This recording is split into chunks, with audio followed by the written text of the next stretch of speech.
Concrete veins, heartbeat of the block. Echoes in the alley where the shadows talk. Crown on my head, fortune still in chalk. Lungs full of smoke, breathing in the grind. Teeth like razors, bite through the line. Vision so sharp, it can save a time. Jungle fury can't be tamed. Every step the ground's in flame. We the fire, we the storm. Born in chaos, fully formed. Jungle fury running wild. Cinematic, raw and vile. 808 to shake the throne. Concrete jungle, claim your own. Streets hum symphonies, tires screech a chord. Graffiti sermons, the city's holy word. Buildings whisper secrets, only few have heard. Brick walls crumble under heavy rain. Baseline, thunder, earthquake the chain. Tigers proud of skyline, hunt the gang.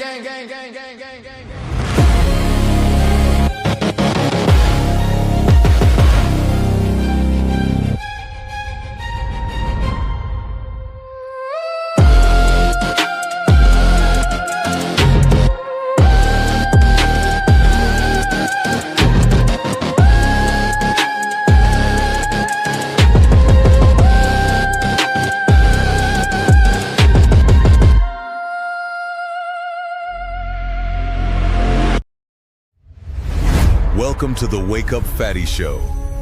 Inside the untouchable empire. Ladies and gentlemen, we are finally, after year 3, debuting what we told you we were going to do.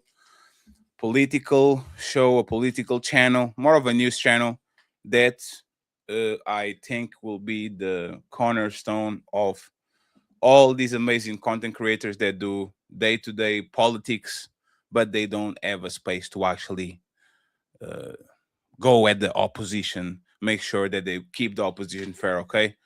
If you're watching these, we are streaming for more than 10 destinations, 8 destinations.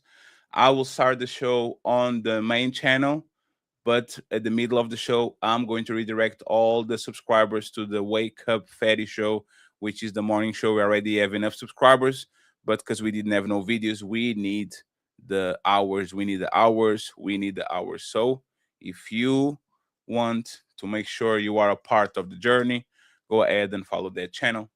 But without further ado, the Breaking Ground show starts now. Black people can't be racist. Prejudice, yes, but not racist.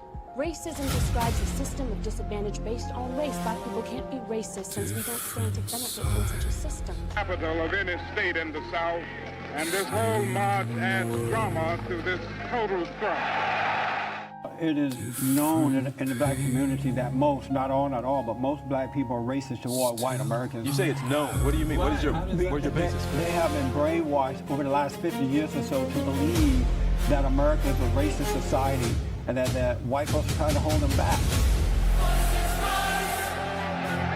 Started on a mighty walk from Selma, Alabama. They told us we wouldn't get here. There were those who said that we would get here only over their dead bodies. All the world today knows that we are here and we are standing before the forces of power in the state of Alabama saying we ain't gonna let nobody turn us around. He couldn't even speak the language, but he worked hard and he made a place for himself and his family. Now why can't you people do the same? Hey, my grandfather built this country, man! Why are African Americans still dying at the hands of law enforcement in this country? And so are white people. So are white people. What a terrible question to ask. So are white people. More white people, by the way. More white people.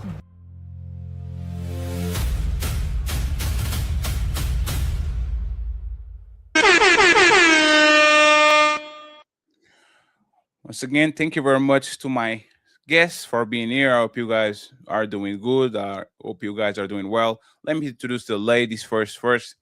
Miss Messi Michonne. She is in the building. Thank you very much, Messi, for being here. We appreciate you. We have a legend from TikTok, the Love Skeptic. She's in the building. Thank you very much. We appreciate you. Thank you. We have the infamous HQ. She's in the building. Thank you very much, HQ, for being here. Thank you. We have my brother Jeremy. He is in the building. Salute to you, Jeremy. Shout out to you. We have the one and only Taruz. Salute to you, Taruz. A great friend of the show, Cheeky Banter, is in the building. Thank you, Cheeky, for being here. And last but not least, the one and only Chaotic Troop is in the building. Thank you very much. He's already shooting from 3. That's crazy. So, friends, as an icebreaker, let me move myself over here. As an icebreaker, we're going to start with the Spain's great betrayal. Okay, as you guys know, the United States, when they started the war with Iran and they had the support of Israel, they asked for help for their usual allies. Okay, not only NATO countries, but like some nations specific in Europe that they needed logistics to use, right?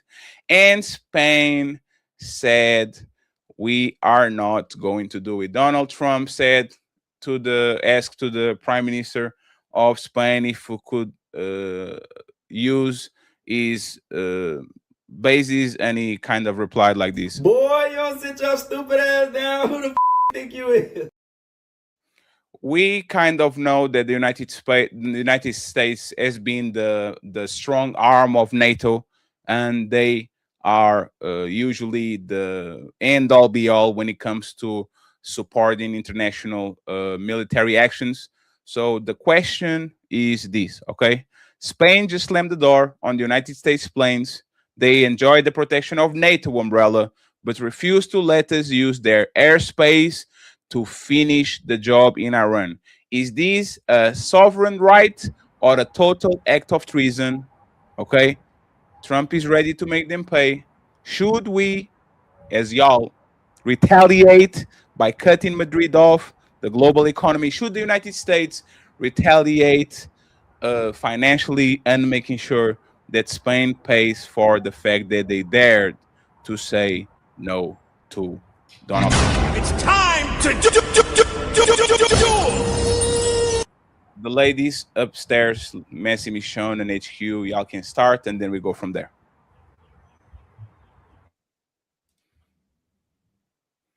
Let me come up off of mute. Thanks for having me. Shout out to the panel, everybody in the chat. I appreciate y'all. Listen, I look at it differently. I'm just going to say that you can say no, but I think you'll probably need me before I need you. That's how I look at it. So we'll see what happens in the simplest form. I'm thinking it's a mistake, but time will tell. Would you retaliate financially, Messi? Absolutely. Absolutely. Would you wait or right now? Say again? Would you wait for it or right now? Would you make them feel that right now? Would we wait? Would I wait for it? Why? Wait for what? You made your decision. We need to make our decision. That's how I look at it.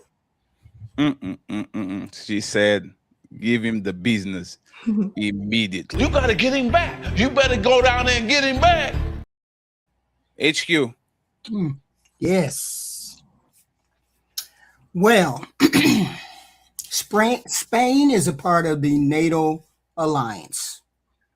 The NATO alliance has in Article 5 If a NATO country is attacked, they have an obligation to help. If a NATO country is attacked, United States was not attacked. So therefore, NATO allies are not obligated to join the forces. So that's all. So you wouldn't retaliate in any shape or form? I would, if I was the United States, I would have no standing. I am one of the founders, so I understand what the Article 5 is of NATO. It says we only help in a defensive position. United States is not in a defensive position, so therefore I don't need to step in. So therefore you can't retaliate, or you can, I guess, but you're not supposed to, because you understand Article 5 and you're the founder and the person who put those articles into place. So therefore you should understand that. But seeing as how Trump is just dumb, he doesn't understand that. Damn. Jeremy? All right, so does NATO have a dog in the fight? Short answer, no. Should they help by allowing them to use their bases for refuel and stations? I believe they should, but they didn't. That's their choice. But when we think about it, they haven't really been holding their weight anyway. Everybody's supposed to give a certain amount of money to NATO, and they only do about 2% or right up under that. So they're not even reaching the minimum requirement. Actually, U.S. covers over about 70% of NATO's total defense spending. So I would think that if the one who is actually giving you the shield for the majority of the time would like to use your base for refueling, not saying that you have to be in the fight, but can I stop by your house real quick? Can I pick up something? And you say no, then no, we shouldn't retaliate, but don't come knocking at my door. They're going to need us before we need them. Exactly. Cheeky?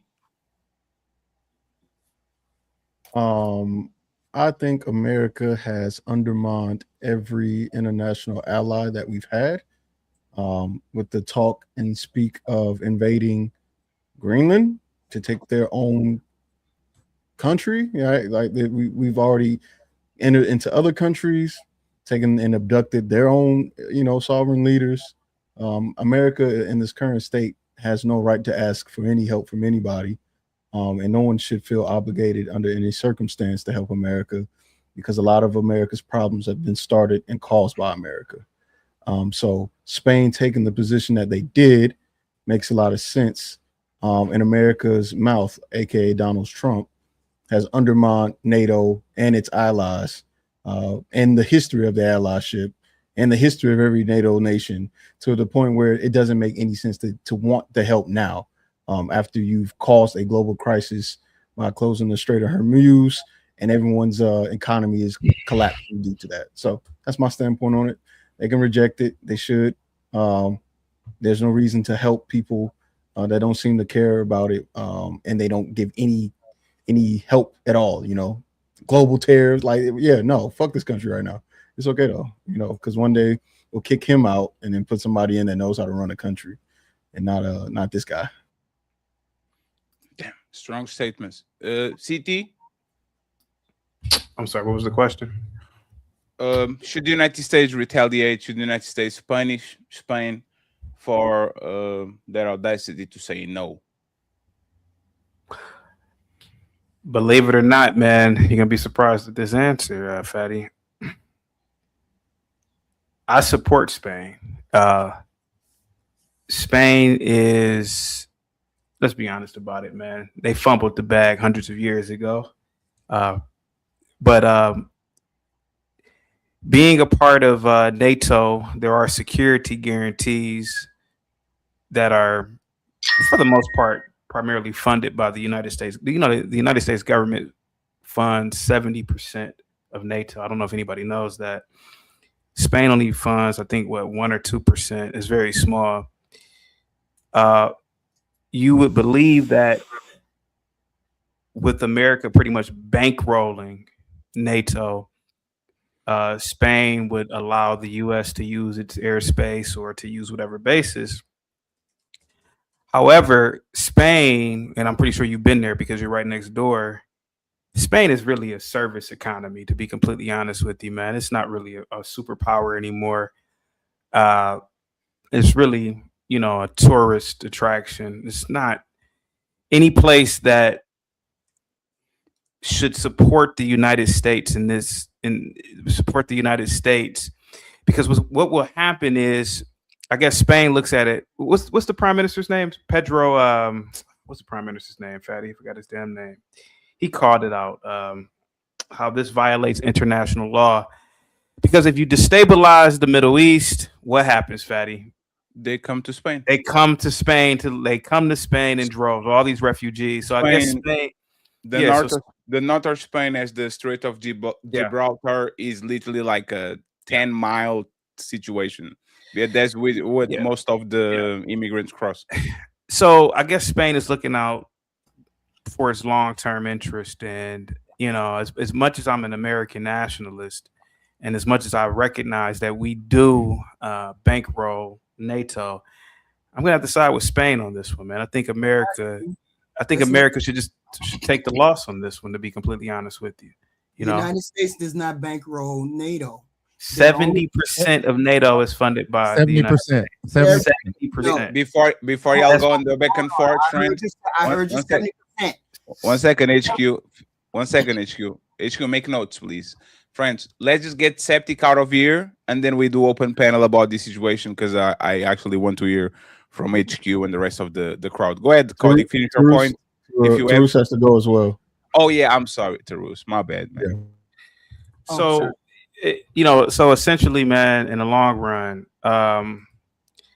the United States is really putting the EU and the countries within the United Nations. They're putting them in a very tough situation here, and let's be honest. I guess we can get into the topic of why we are really in Iran anyway. But that's what I had to say about that particular segment about Spain, Fatty.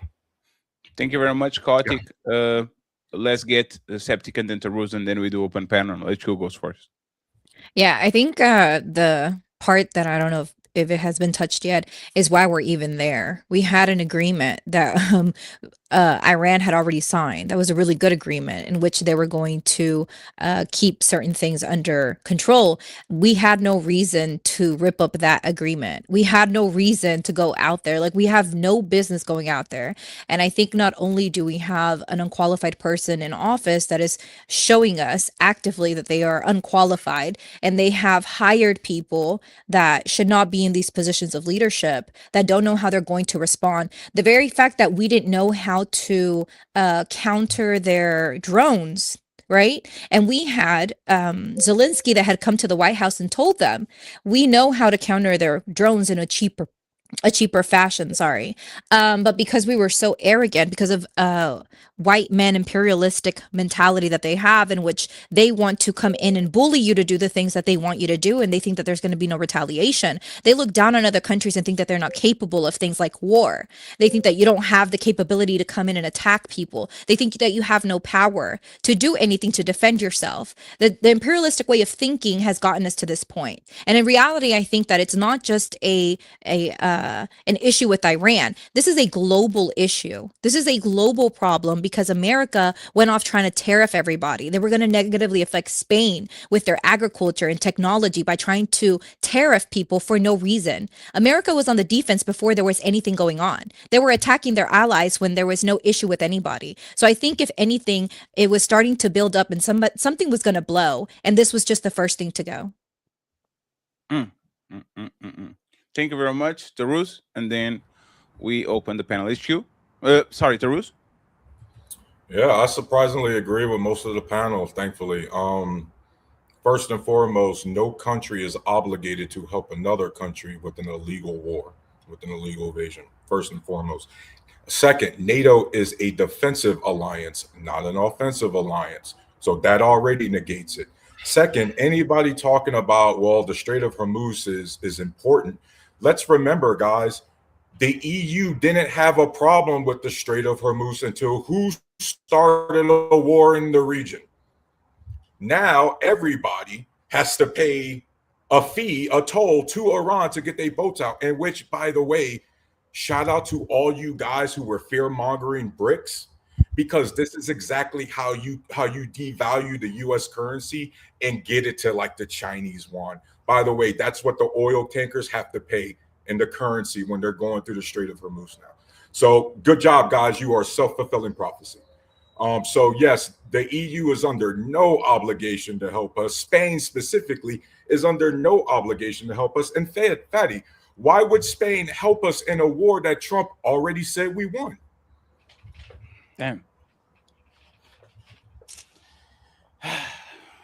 HQ, I know you had the comment about the and I'm putting Jeremy because Jeremy had something to say about the NATO, like 70%. What do you want to say about that? Each country in NATO is obligated to pay 2%. That's it. 2%. If they decide to pay more, that's on them. The United States pays 3 to 3.5%. Everybody else pays around 2%, except the Baltic states. And the Baltic states pay 1.5 or 1 to 1.5. The United States is voluntarily paying 3 to 3.5%. They're only obligated to do 2%. So United States is only putting out about 800 billion. That's what they're obligated to pay per the treaty in NATO. So stop saying the United States is paying more than they're supposed to. They're voluntarily doing 1% more, but everybody else is paying what they're supposed to be paying, except the smaller in the Baltic states. That's it. All right. So what they're paying is irrelevant because they are under no obligation to assist in an offensive war. But I'll agree with you on that as far as the United States paying more. But actually, they're below the 2%. All right. So economicinsider.com, you can go check it out. That's the reference point. But they are below the 2%. They're not hitting what they're supposed to be hitting. So yeah, you can say that we're covering the bill, sure, but they're not putting forth their part. Now, am I saying that they should actually? Who? Well, it isn't just Spain. I just said that there's some smaller states, some smaller countries that are not paying all of their share. They're paying 1 to 1.5%. Some are, but the bulk of them are paying their 2%, which is per the treaty of NATO. But the sum is the issue because Spain doesn't fall under the pre-qualification that you just said. So that's where that issue comes from. So I'm not saying Spain fall under it. It's a member of NATO. Okay, you said before that the ones that are paying below, they were what kind of Baltic states. All right. So you're saying that Spain is a Baltic state? No, but I said some are not paying. I didn't say only all Baltic states. Right. I got you. I just gave you an example of some that are not paying all of the 2%. Right. Okay. Spain could fall under that 1%.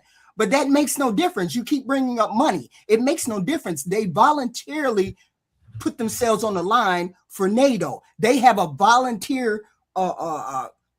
They can volunteer to get into the war. They don't have to get into the war. And United States is the aggressor. They have a defensive position. Do you not understand what defensive means? I help you if somebody attacks you. Nobody attacked the United States, so therefore it's not a defense position. We agree on that. We agree on that. Just for clarification purpose, okay? Spain was paying 1.28%, and there was several countries that was paying way less than 2%. Yeah. But because of Trump, kind of the actions, the Europe is kind of isolating themselves, and for the first time, all the countries actually went above either matched or went above the 2%. So now everybody is eating the quotas of NATO. The thing that is not like the United States and Americans are applauding that. The thing is that the Europeans start to arm themselves now. Even I think Denmark ordered billions of dollars in missiles from the United States to kind of defend themselves in case the United States do something, which is kind of ridiculous. But things that was supposed to be people that were superior allies, which is Europeans and the United States, now the Europeans start to develop the weapons that they never did because they thought we can kind of get away with it because the United States got it. They have the bases, we lend them to them, we give them the space for them to put their nuclear weapons and all that, and we good to go. So kind of Fatty, it looks like they go ahead, G. I think another thing too to mention is like the United States was okay with that due to the influence that it has globally. Yes, right. I can agree with that.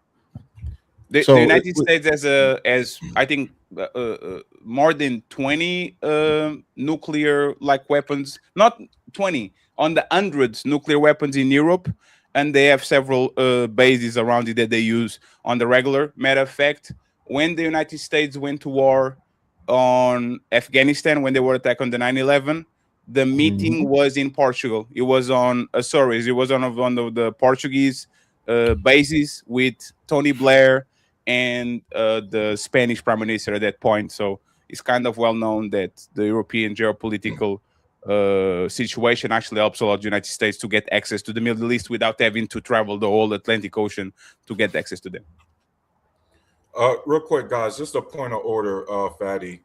We need to remember that our European allies were already arming themselves about 3-4 years ago when another madman in Eastern Europe decided to invade a country for no stupid reason whatsoever.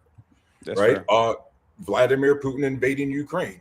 That's also one of the reasons our European allies boosted up the defense spending, especially Poland, who armed themselves almost immediately because it's almost like they've seen this movie multiple times before in their history.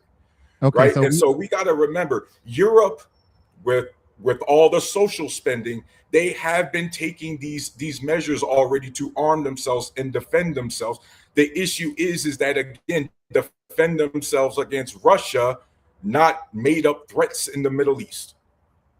Okay, so, and I agree with what you guys are saying. I'm not saying anybody's wrong, but I am saying Spain is still lagging behind. I just checked the NATO website right now, and they're projected to hit 2%. They have not hit 2% yet. So, Jeremy, can I tell you why real quick? Can I tell you, Fatty? Of course you can. Go ahead. Spain, Jeremy, I don't know how much you know about Spain, but CT had I don't know anything about Spain. Already mentioned it before. Spain fumbled the bag because they were one of the great colonizers, right? Colonial powers. They have been bailed out multiple times by the IMF and by the EU over and over again for financial mismanagement. As far as Western Europe's concerned, they're basically the Mexico to North America because a lot of their cheap labor with like car manufacturing and things like that, all of that's done in Spain most of the time. And so the reason why they can't match their military spending, Jeremy, is because they can't match any spending right now. And I agree with that. And I also agree with the fact that they don't have to help. I'm just saying if we're going to state numbers, then we need to state the right numbers. We can't say that everybody over there is doing it if we know that everybody isn't. And if they can't, that's fine. But let's be honest. For sure, Jeremy. Anyone wants to add something about this? Yeah, could I respond to that comment that was saying that I can't call Trump unqualified? I can call him unqualified because he lied to the American people. He added on to the national debt. He has not completed anything that he promised to America. He did not put America first. He put every other nation before America. He started tariffing our allies, so now we have isolated ourselves. And you cannot say that part of the issue as to why the EU and other nations are saying no to America does not have to do with tariffs. It does. It ultimately has to do with diplomacy and the fact that America, because its mentality of bullying people into doing things that it wants it to do for their own benefit because they want cheap oil, is the reason why we're here. We already had an agreement. There was no reason for him to go back on the agreement. He just came out and said it was a bad agreement. He had no idea what the agreement was. The man cannot put a full sentence together without stumbling and saying something that is lunatic. Like the fact that you still call him qualified, to whoever said that in the chat, is an issue that shows me your intellect is lacking a little bit of logic. Messi, is Trump qualified? You're muted. You're on mute, Messi. You gotta come off mute. And by the way, shout out to the 500 people watching the show. Please like the video where you're watching and support the content creators there. We are going to read every single super chat that you send, regardless of where you send it. Okay, go ahead, Messi. I actually had asked, what is he qualified for? What do you ask me if he's qualified for? To be president? Obviously, I guess he is, because he crossed off all the what's necessary to become president, and he was elected as president. Is he good? Is he bad? That's for everyone else to decide. Is he not like every other politician?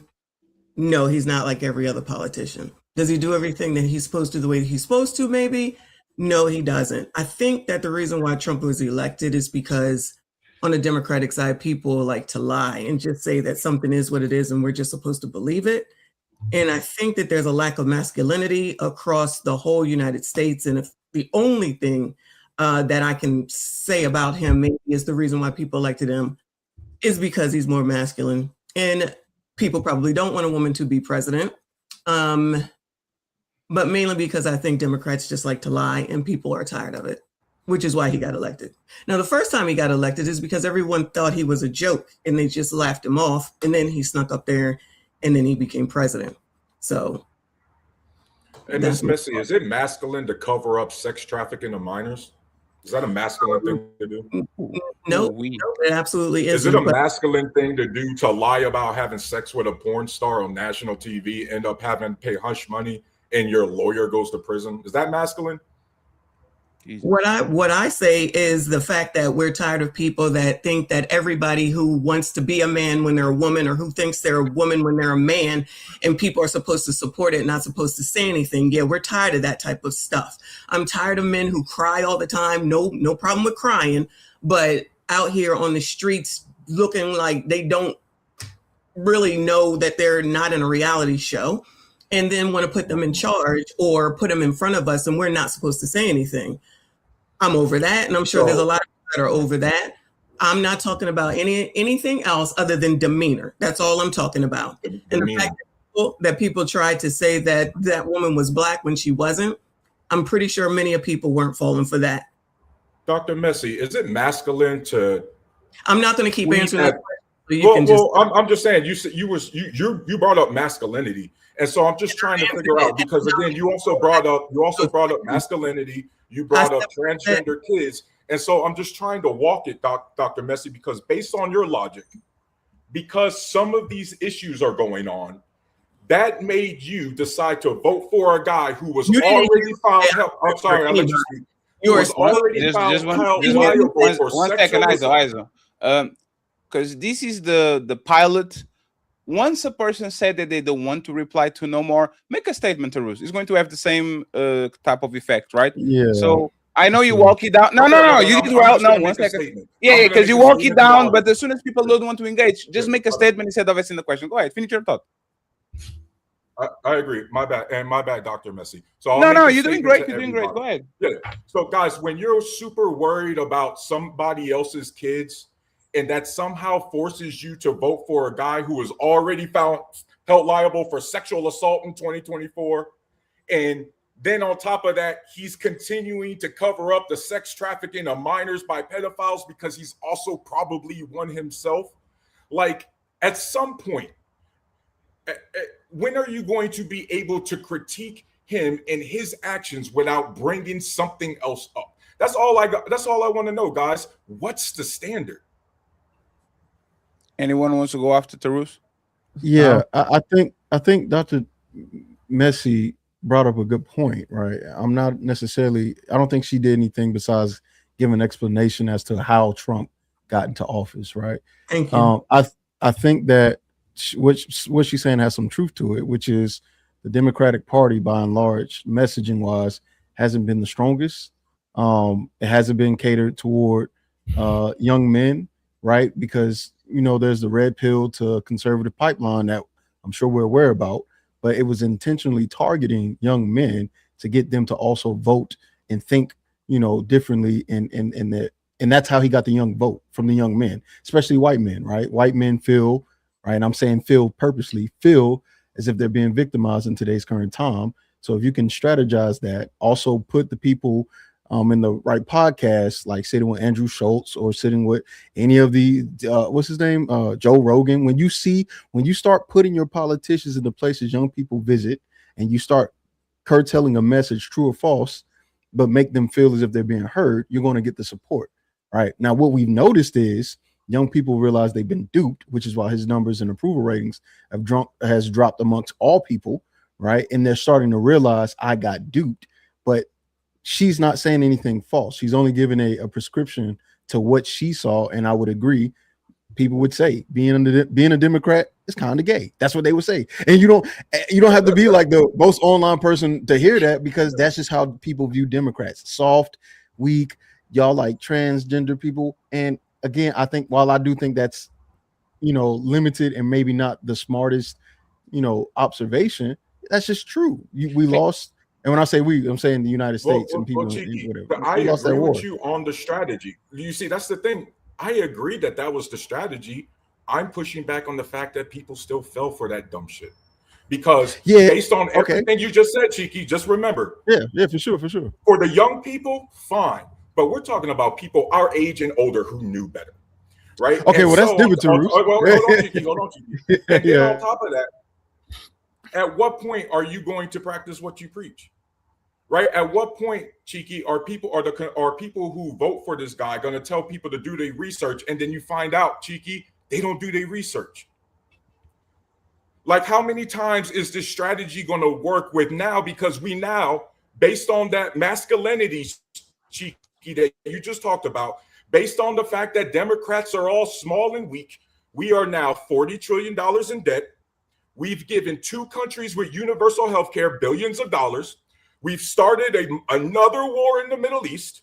We started a global trade war where we even tariffed an island full of penguins, apparently.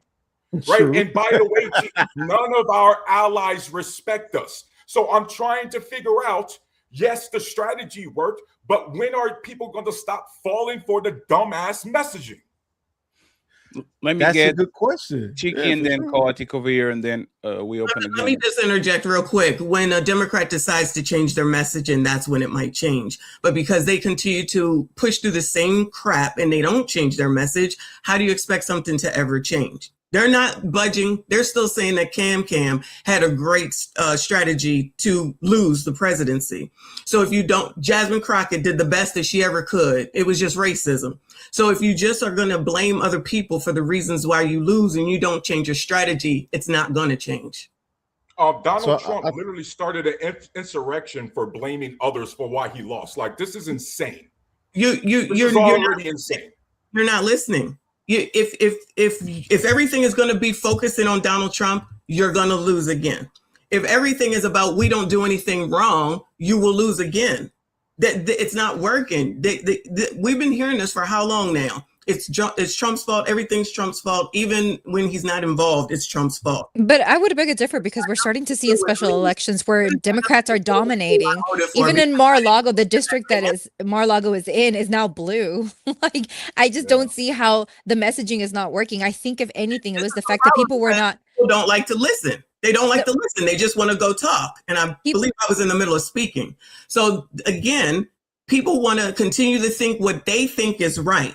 If you're not going to open your mind to think about the people that you're trying to lure to your side to get what you want, and all you're doing is spewing what you think it is, and they're already saying that that's not the case and we're not listening, keep doing it. It's not going to work. So if it's just what y'all think or whoever, then that's fine. Then don't think that you're going to get somebody else if you're not trying to do anything to entice them over. Just saying that Trump is bad, that just doesn't work. It just doesn't work. Okay, So have you landed? So Nancy, I can. I 100% agree with you that you can't just be like, this guy bad. Like, that never works, or that shouldn't work with anybody.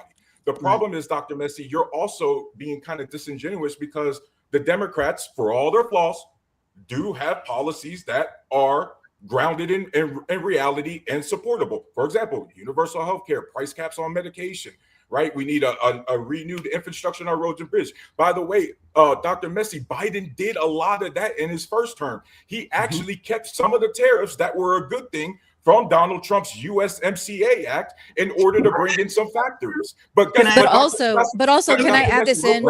Hey, friends, 1 second. We're getting a little bit overexcited. Okay. Let the rules land.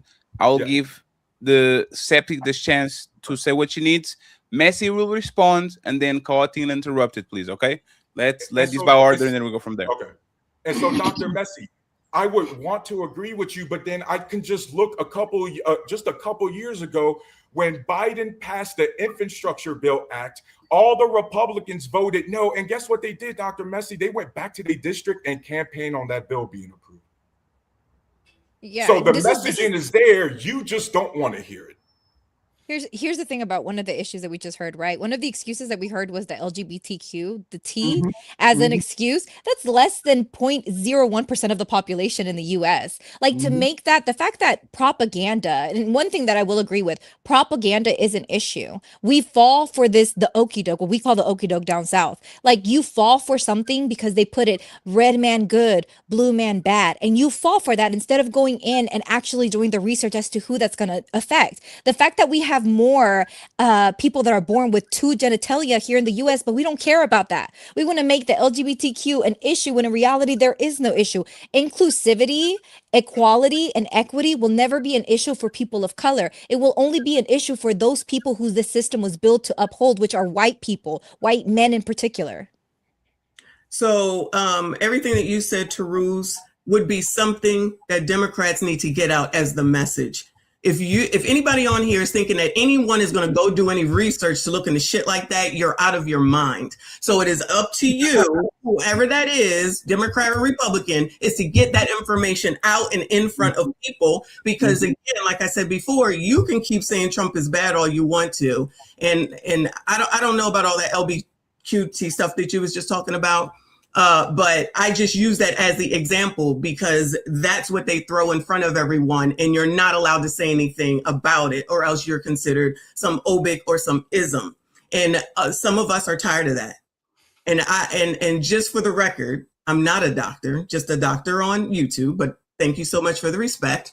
And second, I never said that I voted for Donald Trump, and I also didn't say that I voted for Kamala. Just FYI. And by the way, I'm a billionaire on Monopoly too, so better respect my name too. Okay, thank you very much for the clarification, Dr. Messi. Chaotic too, uninterrupted, and then I have something to say before we move. What was the question again? What was the question again, Fatty? Damn. We're talking about. No, it's fine. It's fine, CT. I know you're tired, CT. This is the frappuccino that your dog. We definitely moved around a bit. Let me, Jeremy. Can I actually? Because y'all didn't answer the question, kind of. No, they didn't. Yes. What's the question, Fatty? Chaotic, do you think Donald Trump is a competent president? That was a question. No, that wasn't a question, Fatty. No. One second, please. So this is how we got here. I asked Messi, is Donald Trump a competent president? And Messi said, to be or not to be. That's the question. And we kind of diverge into all these other things. Democrats are bad, and Biden is these. He's qualified based off of what you need to be in order to be president. That's all. So I will give Chaotic the chance to either answer the qualified question or these Democrats versus Republicans. If the Democrats are weak and all these, like I'll give you the chance to reply whoever you want to reply, and then I have a couple of statements to make. Fatty, in America. I don't know if you watch basketball over in Portugal, but there are about 5 highlights from Michael Jordan that are just cemented, or it'll always be in the minds of, pretty much 30 and over people, right? About 5 highlights. Now, Jordan, every damn game, he played phenomenal. When people ask me about Trump, I could always, go into depth about, federal government restructuring, bore you to death with energy policy shifts. I could always bore you to death with, economic nationalism and tariffs. But the Michael Jordan moment of Donald Trump, Tarus, Michael Jordan's in the air, dunking. The Michael Jordan moment of Donald Trump, in my opinion, are 2 things. One, getting these goddamn illegals up out of here. Basically turning, and I got to say this, basically turning ICE into the stormtroopers. I gotta rock with that. I really rock with that. 2, his DEI cuts. I've hated diversity and equity and inclusion because I went to, we're from the same area. I went to a very, very DEI diversity bullshit college. And they were pushing that nonsense on us 22 years ago when I was in school, 23 years ago when I was in college. Those are my Trump moments. I'll never forget. I like the fact that he was open with it and getting rid of these programs and getting these people up out of here. That's all I mean, other than that, man, I could bore you to death with all the little nerdy stuff and paperwork stuff and policies, man, but it's nothing like seeing people on their ass with bullshit jobs, man, because they got in and they didn't even earn the position. Oh, I love it. I love it. I love seeing, Tarus, you remember that video I did last year, that lady at the border, she was crying. She was like, oh, I love that shit. Oh, because she couldn't get into the country. I love that shit. So yes, Trump is competent. The government is still functioning. We still have our army. We still have our roads. We still have a functioning government under Trump. But those are my highlights of Trump, Fatty. Go ahead, buddy. Go ahead. Damn, let me come down real quick over here, right? Go ahead, buddy. Go. So the reason why Trump ended this Iran deal, other than being blackmailed by Israel, is because it was signed by Obama. We know that Trump has a chip on his shoulder because of that roast that he got during the Obama I think it was the press, whatever. So he has a chip on his shoulder. Like Donald Trump is not shy into actually reaping the things that their enemies build or perceived enemies build. So if this deal was signed by another Republican, he probably would try to hold it a little bit. But to be honest, Donald Trump said the tariffs they had in place were weak, but he was the one signing tariffs on the first term. So he literally went against his own tariffs. So I'm not sure exactly if he would stick with them. If he would stick with them on the long term. Oh, I'm sorry. No, you got it. Fatty, why are we in Iran? Oil and Epstein files distraction and blackmail. Okay. Am I wrong? I don't know if you're wrong, but I'm gonna tell you why. You don't have an opinion? Israel too. I'm gonna tell you why. You don't have an opinion? I'm gonna tell you, Fatty, why I believe we're in Iran. One word and one word only. China. Do you want to know why I say China? Yes.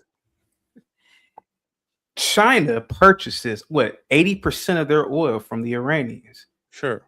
Have you seen China in the last 15 years and what these people are doing over in China? Have you seen their mega cities, bro? Have you seen the technology? Have you seen their GDP in the last 5 years? Have you seen what these people are doing? I truly believe America is in a panic mode right now. So to maintain a global hegemony, to maintain the appearance of that we are the reason why there's global security, I believe America wants to control a lot of these straits. Sure. Because America sees its once great empire slipping because these Chinese men are making, bro, I gotta admit it, man. America should be ashamed of itself for not having no goddamn mega cities at this point. Y'all have mega cities. It's called New York City. It's called Atlanta. Yeah, New York City. Y'all cities are bigger than every city. Hey, you know what they call Portugal? Hey, you know what they call Portugal if Portugal was the United States? Kentucky. Like something like that. Like y'all can't like. Hey, but Fatty, I'm telling you, America doesn't have mega cities, bro. Like Shenzhen. Hell no. Shenzhen has 30 million people living. But that's the point. It's not about the people. It's about the infrastructure, how much money the city generates, and all that. And the United States, if you actually put it together, the United States probably have top 5 in the top 10. The United States probably have 5 of them. No, you can compete with LA. You can compete with New York. You can compete with Miami. There's a lot of hubs in the United States that will literally bypass one country economy just by themselves. The United States is in fear of BRICS. And I truly believe what we are not I ain't doing nothing, but what the United States government is doing over in Iran in the Middle East, they are putting a halt, a momentary halt on supply chain globally. They're putting a momentary halt on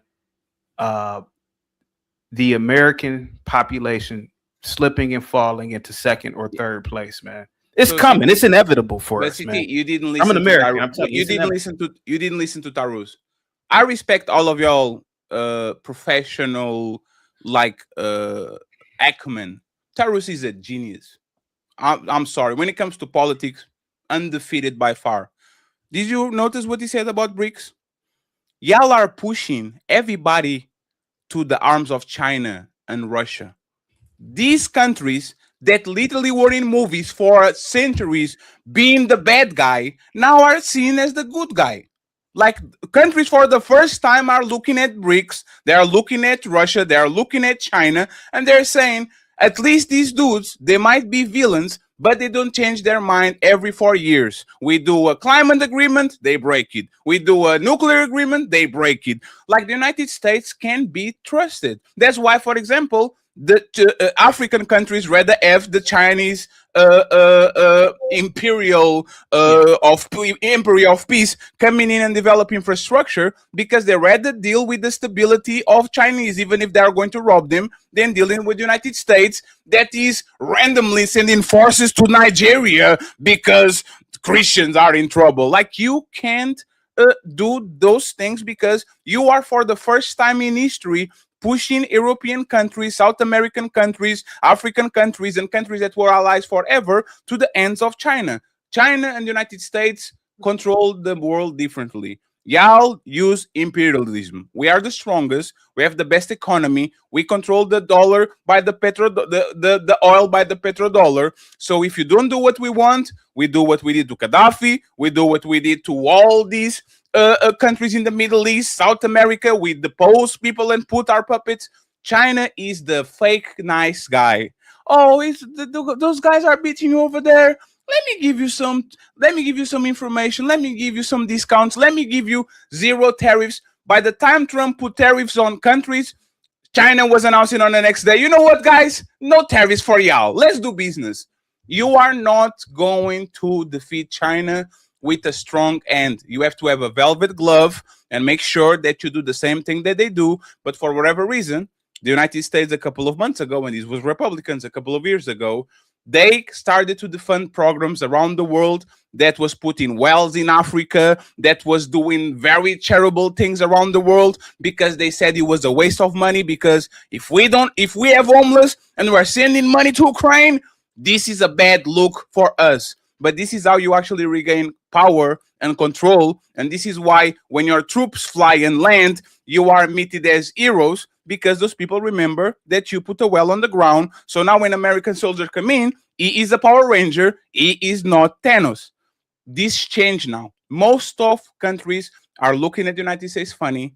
So I don't think chaotic by fucking up the Strait of Hormuz, that is fucking up our economy too, because our prices are crazy too, right?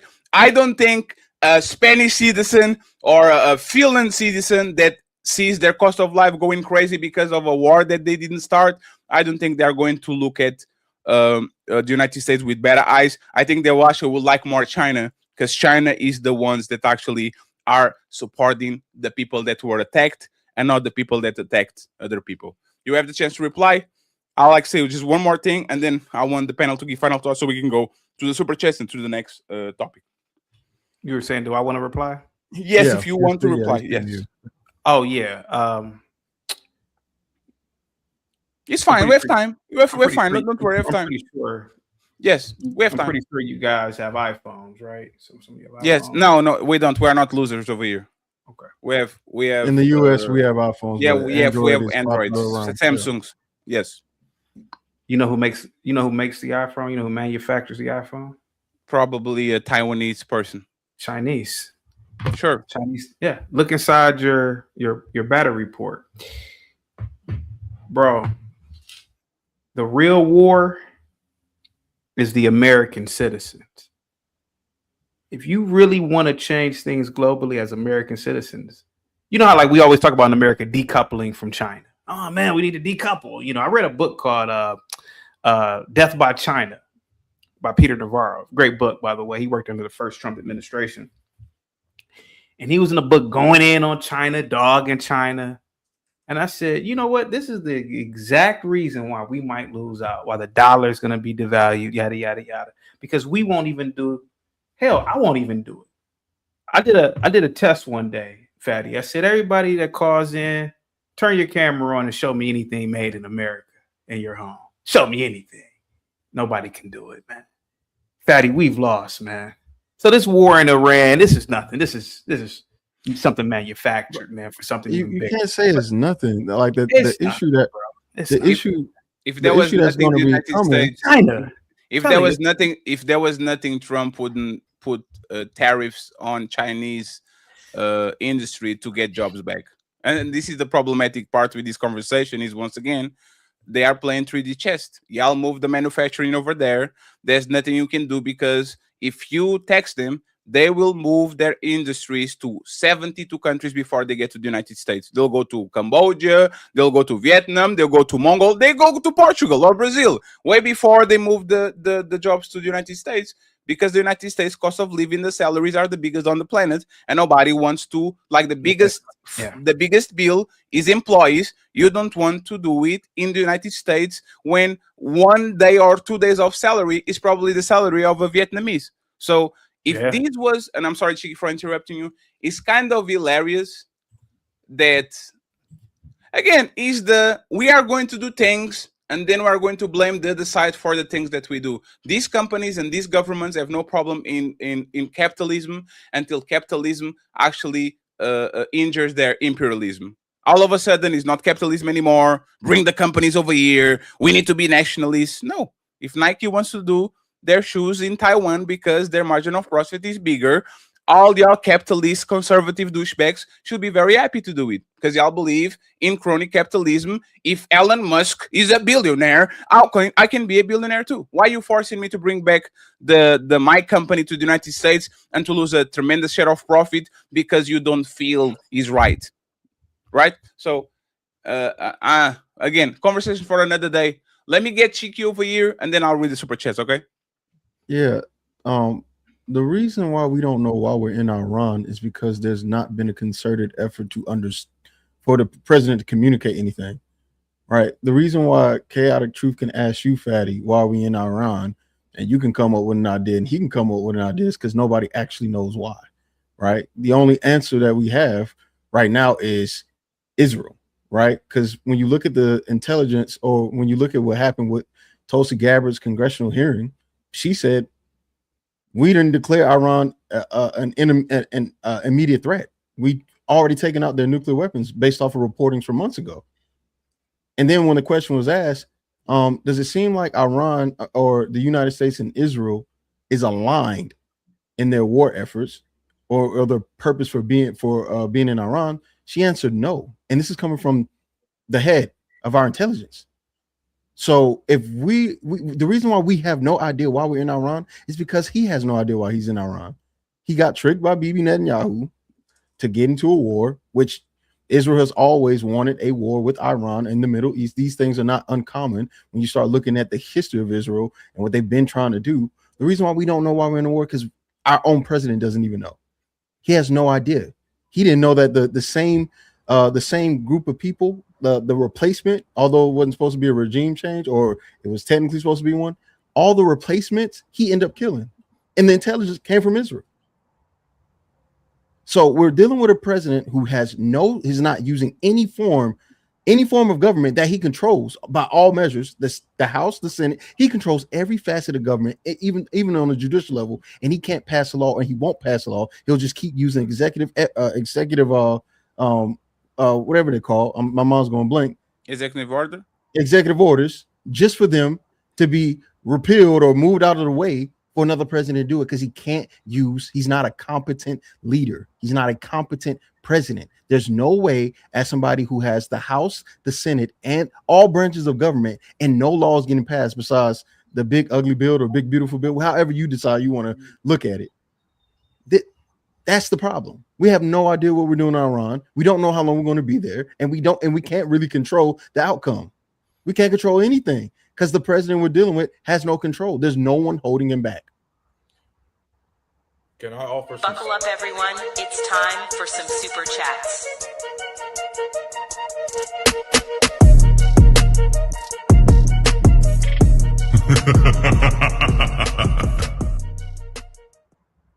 Teruz, I got you. I'll give you the microphone immediately, okay? Thank you so much to OG Top Cat for the Cash App. It says, keep grinding, Fatty. I appreciate you, OG. Thank you so much. I appreciate you. Cha-ching! Where my boy Keon is making sports bets with Fatty. He said the Lakers are going to lose today. So he bet $10. Let's see if he gets his money. Cha-ching! And my boy, of course, Bet Works is in the building with $2. He says, and low. Thank you very much, Bet Works. I appreciate Cha-ching! it. On my side, friends, if you want to support the Hamburger Fund, you know exactly what to do. Team Fatty 8 sign. Team Fatty 8. We need $150 in the Cash App and 6 members. So if your name is in gray, please make sure to support. I would like to buy the burger. I would like to buy a hamburger. I would like to buy a hamburger. I would like to buy a hamburger. I would like to buy a burger. I would like to buy a hamburger. The burger.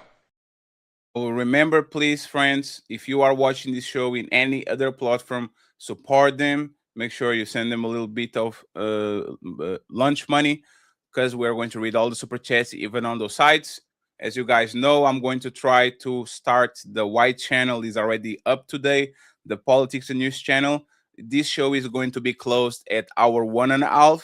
So if you guys are watching on the main channel, there's like 200 and something people on this side. Make sure that you migrate to the Wake Up Fatty show.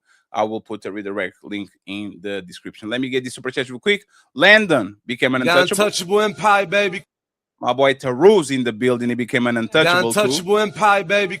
Thank you very much. Mr. Frederick gave Massey Michonne a membership. I appreciate you, sir. Thank you so much. We have Through the Fire podcast, TJ in the building saying we're here. Thank you very much, sir. He says, HQ, no windmilling today. Salute. HQ behaving well today. Leave HQ alone. HQ doing good. Black Dawn saying, NATO doesn't have a dog in the fight. Wrong. 12% of an LNG, it's talking about the gas, goes to the Strait of Hormuz, which goes to Europe. Yes, the Europe prices are skyrocketing exactly because of the Strait of Hormuz too. Book with Mick became an untouchable. Untouchable empire, baby. Appreciate you. Thank you very much. TJ is back and saying, stop saying Trump isn't qualified. Regardless, if you like him or not, he is 100% qualified based on the United States Constitution that sets the qualifications of a president. TJ, I'm not going to lie. That was a very snarky, very interesting way of telling somebody's qualified. By that case, Joe Biden is qualified and George W. Bush Jr. and all these people. So I don't know about that. That Reaper in the building saying, I'm tired of Americans not putting American first. Thank you very much, sir. Player 1 in the building saying nothing. Untouchable empire, baby. 1 membership. I appreciate him. The sponsor of the show, Nick, with 5 untouchable memberships. Thank you very much, Nick. We appreciate the donation. I believe that there's multiple so-called black leaders who believe that they are untouchable. Untouchable empire, baby. Black Dawn flying. It says U.S. is the aggressor. The reason is because of the preservation of the petrodollar. Iran was trading oil exports and shipments long before war. Thank you so much. I appreciate you and Nick coming through with a $75, making him the sponsor of the show with a hundo.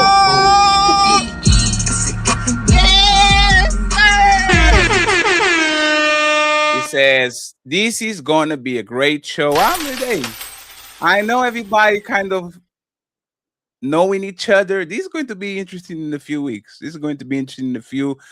I appreciate you, Nick. Thank you so much for rocking with us. We have Black Dawn saying U.S. NATO military pact dissolution was seen coming from a long time. EU interest and U.S. interest generally no longer align, with the exception of Iceland and Greenland. Thank you, Black Dawn. We have Dead Reaper saying, was it masculinity when Biden's son beat all those cases, all those Democrats in the PDF? Thank you very much. Black Dawn comes back and says, Sarus, what about the sex trafficking cover-up, blatant currency manipulation, corruption, and ballooning of the deficit, Miss Massey, genders? I fucking hate this lady. Damn. Oh man, hey.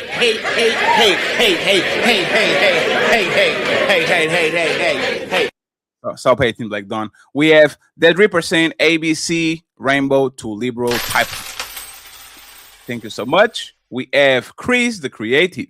Chris Creative, he says, it is masculine that is Biden administration had the Epstein files for 4 years and did nothing, sent to the FBI to get his niece's diary because of stuff in it. For my information, they couldn't do nothing because they were locked, because there was some things that was happening on the courts that actually barred them from accessing them. So I'll go with that. Might be wrong, but I think I'm right. That Reaper says Kamala Harris said she was black. Cam said she was offering something that was accessible already, but okay, message, I think, for myself. Another one. We have Chris saying Iran has been attacking the U.S. since the 1979, the 1983 Barracks attack, USS Cole, First World Trade attack, etc. We have Death Reaper saying big fat messy.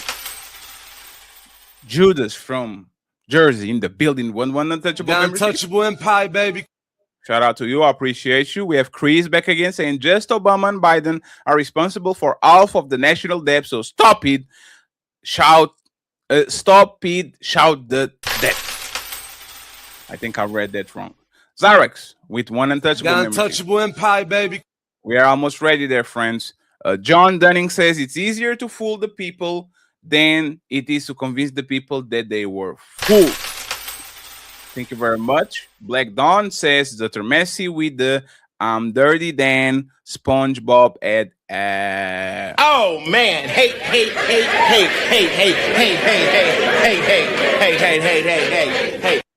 To the Fire Podcast says, why did the Space Ninja assume who Dr. Messi vote for?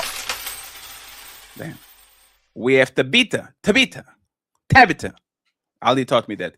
I'm going to guess that some of these panelists have no idea what their local and state representatives are right now for their community. I read it right. Chris backs again and says, we don't want universal health care. It sucks. Thank you, sir. We have Black Dawn again saying, Dr. Messi, I'm not a doctor in real life, only on YouTube. I can tell. Ooh, this man Black Dawn is going crazy. Let me play this sound. Messi likes the sound. Let me play it again. No captivity. Magnetar says functioning government is still trying to illegally fire all of us. Thank you very much. We have Conchonery in the building. It says China and Russia are benefiting from this war. We have 10 more to go. Mr. Robert Platinum in the building with the $10 ball saying great news.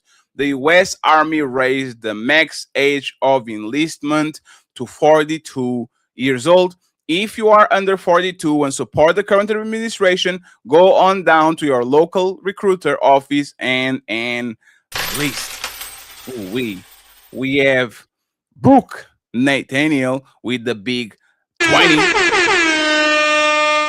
That the executive branch has checks and balances. One, Congress. Second, the judicial branch, and the third, we the people. If you think Trump has slipped all these checks and balances to achieve what he wants, then he must be competent and qualified, competent, two different things. What'd you say, HQ? Qualified and competent, two different things. Damn. Black Dawn, chaotic. China has mega cities. LOL, go live in those towers and you'd end up on live leak. We have 5 to go. Brooks Nathaniel says, the truth is strings are being pulled by those more powerful than Trump, the unseen rulers of this world. Trump is a front man and the foul guy. Thank you very much. Chris is back saying Trump and Marco Rubio literally told you why we are in Iran more than once and told you to take notes. You just don't like the answer. And Mr. Cashflow also says, oh, excuse Fatty, but China loves capitalism, even though they are capitalist country. China is all about the Benjamins. No country is true capitalist country. We are mixed economies. Like this is just a myth. Just some China's countries. not a capitalist. Yeah. Yes, is the mixed economy. As soon as you start to do too much money, you have to go to the government to talk with them in China because they don't like you to just be rich for no reason. I actually think there was 2 guys that were arrested or was barred from leaving the country because they sold their company to an American enterprise. So the government wanted to have a talk with them. So they are not capitalistic in nature. They're actually very hands-on, whatever you can do over there. Yes. Borderline, their synthetic economy. Yes. Mr. Mikhailov saying the reason we're in Iran is the decision of what form of money is going to be the next petrodollar. Thank you very much for the $10, sir. We have TM Panic saying great show. Fatty. It wouldn't be possible without my guests, and I appreciate them. We have my boy Twisted Pop with a 10 untouchable membership, getting us all the goals today.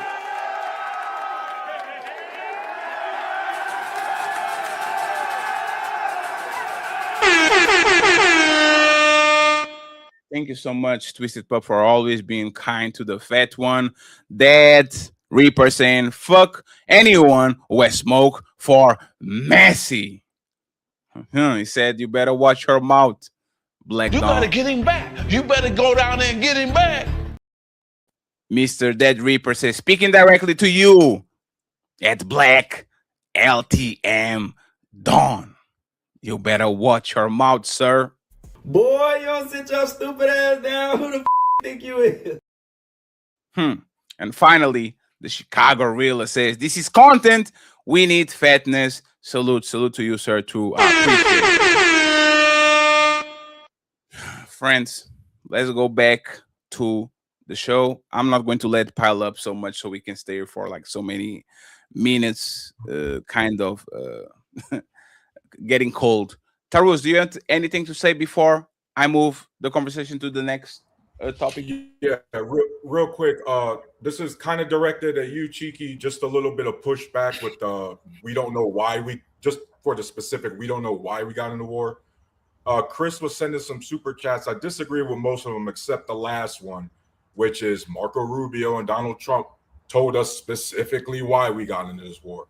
Let me remind the panel and the audience. Marco Rubio specifically said we knew Israel was going to strike Iran first, no matter what, and they was going to retaliate by hitting us, so we decided to hit them first.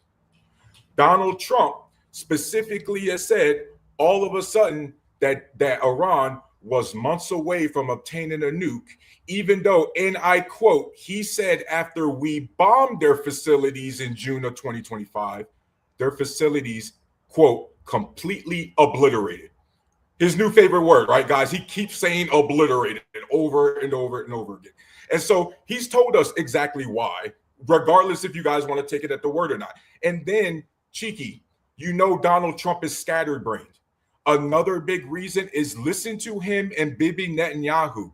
These are a bunch of old ass dudes talking about their mortality. He's trying to throw his face on every single banner he can. He got his name trying to get put on the airport right now. You see the shit show with the Trump Kennedy Center. He is just trying to be known for anything because he's on the clock, my opinion. Also, can I add in the JCPOA that we pulled out of? Again, like Fatty was saying that Obama had put into place. It literally was saying that their uranium their nuclear program had to be under a certain percentage. So when we pull out of that, we have no alternative. We have no, we go and attack. And this is an offensive war, right? That means that on our part, we have a certain thing we want to target. They were not attacking us, and we responded as a defense. And that's the reason why a lot of countries that are our allies don't want to get into it. Because now not only did we attack first, and there is no real reason as to why we attacked, being that we had an agreement with this country, but now if you get in it, now you're going to be targeted also. Not to mention that we're supposed to be not wasting, no fraud, no abuse, right? We're supposed to be saving the American dollar for the taxpayers here in America. And now it is like over $1 billion a day to be in this conflict. We have gone up $2.2 trillion in 2025. We don't even have a count for 2026. So this man, if you want to talk about qualifications, he isn't a politician. You're right. He doesn't know what he's doing. When you look at the policy that he had for foreign countries and how it was that he was going to keep peace, it was peace through strength. And I don't know if anybody took the time to read that website on the White House page. It had nothing to do with keeping peace. He had no foreign policy other than talking about his greatness and how amazing he was and how strong of a man he is. He's very masculine. So masculine that we're in a war that we should have never been in. So, friends, let's move up. Let's move to the second topic, okay? And since we're talking about the Iran war, let's just stay over here, okay? Let's go with the last. Let's go with the Israel Ghost Infantry, okay? We see the airstrikes, but we are the boots. Rumors are swirling that Israel is letting American soldiers take the ground level risks while they stay behind the Iron Dome. Are we being played by our closest allies, or is this a master stroke of strategy? Okay, so there's rumors that the United States might put boots on the ground. The Israelis already told, nope, we're not about their life. We're not going to go there, right? I want to know y'all opinion about this. Let me start with Jeremy because he's been quiet for a while, and then we go to HQ and the rest of the panel. Go ahead, Jeremy. So my opinion about this is very simple. I do believe we're being played by Israel. I believe that Israel is the reason why we're in the war in the first place, and the reason why. Young lady, can we bring your volume up a little bit? It's a little bit muffled. That better? Yeah, perfect. Yeah, much better. Yeah. Okay. All right. Sorry again, everybody. I'll restate again. I do believe Israel is actually at fault, and the reason why. Young lady from TikTok said it perfectly. We had a deal. It was working. It's been there for a while. But you know who didn't like that? Netanyahu. He actually said this was the worst thing ever been made in history. And you know who did the first strike? Netanyahu. And you know who had to respond after that? Us. And you know why? Because we got our information from who? Israel, Mossad. Because FBI have not been able to get over there. CIA has not been able to get in there. I don't know if y'all know how CIA work, but they talk together. Those high intelligence, they talk to each other. So they didn't have enough space to be over there. We can't occupy and get information over there. So what do? We share information. So you think they don't know? I think that they know because they shared information. That's how that works. The United States military industry, like all of the most funded group of the government, you think they don't have intel on what is going on in like they need Israel to know that? There's an intelligence agency for every major area, and they work together. That's what, and that's the part that people are not understanding. Israel gave information that they wanted us to know. It was up for us to do a recheck on that. Now, whether that happened or whether that didn't, it doesn't matter because we're already in the war.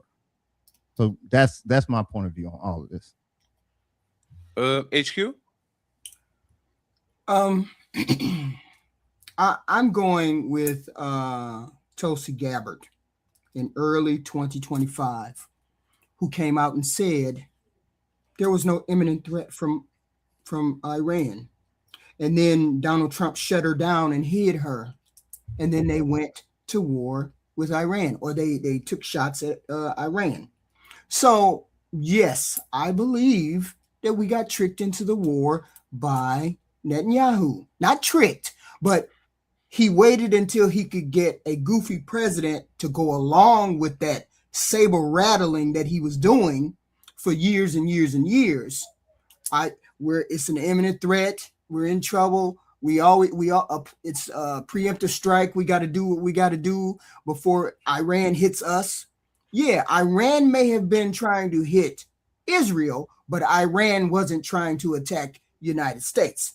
They can say death to Americans all day long. They've been saying that for years, 30 years, but they still haven't tried anything. And Tulsi Gabbard said it was not an imminent threat in early 2025. So I'm going along with what she said. We got tricked into it because Netanyahu got into Trump's ear and said X, Y, and Z, and then he went along with it. Why do you think Barack Obama didn't go along with it when he was talking to Barack Obama? Why do you think Biden didn't go along with it when he was talking to Biden? Because they had enough sense to know that would be a start of a world WW3. I can't say the WW word. It would be a start of a World War III if we got into the middle of got into that kind of fight. They already had the long range thought that they would close the Strait of Hormuz. Nobody wanted to do that. Everybody in the world looked at it like, what? 20%? You should have known not to go over there. So it wasn't a matter of being tricked. Let me change my wording. It wasn't a matter of being tricked. It was a matter of catering to somebody's ego. And you catered to Donald Trump's ego, saying we need to do X, Y, and Z, and you got convinced into doing it. I'm saying we could have did it years ago because they've been saying kill Americans a long time ago, but we never did because we have presidents who thought that stuff through. The Strait of Hormuz would have been part of that strategy. So why didn't the president think of that before he went over there? Why didn't you think of that? Kartik? I think Islam is the worst institution, one of the worst institutions in the last millennia. If Israel wants to police any Muslim country for the matter, I believe that America should always assist. These people harbor terrorists. Let's be honest about it. Let's be honest about it. All this is about oil, but if we just look on the surface, I support Israel and I support the actions in Iran. And a lot of this is a blood feud going back thousands of years, man. But Islam is really the worst thing right now on the planet, particularly radical Islam.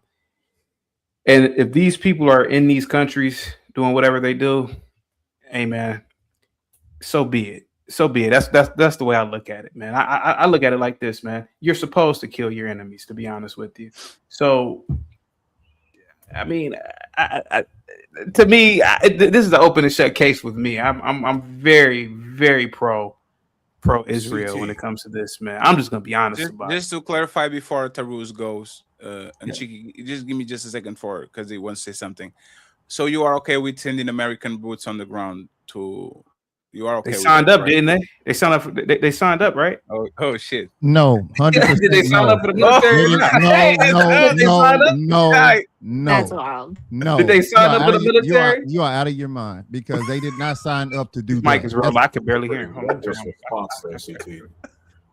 No, we're not going to do that. No, the United States military does not sign up to be a pit bull. I'm sorry, that's not what we were for. It's not what it's for when I was in it. It's not what it is for now. Now, yes, you do have to do what the commander in chief tells you to do, but do understand this was not our fight to begin with. Just like I said before, this has nothing to do with us. So no, I do not agree with that. And I actually think we've already been on the ground. If you just want to be 100% honest, I think those numbers are disingenuous. Y'all love that word on YouTube. And I think that more of our men and women have died already. So no, I don't agree with that. And if any American citizen agrees that we should be over there fighting over there for this reason, then you're wrong. Jeremy, let me piggyback off what you just said, because I want to tell everybody who don't know me, man.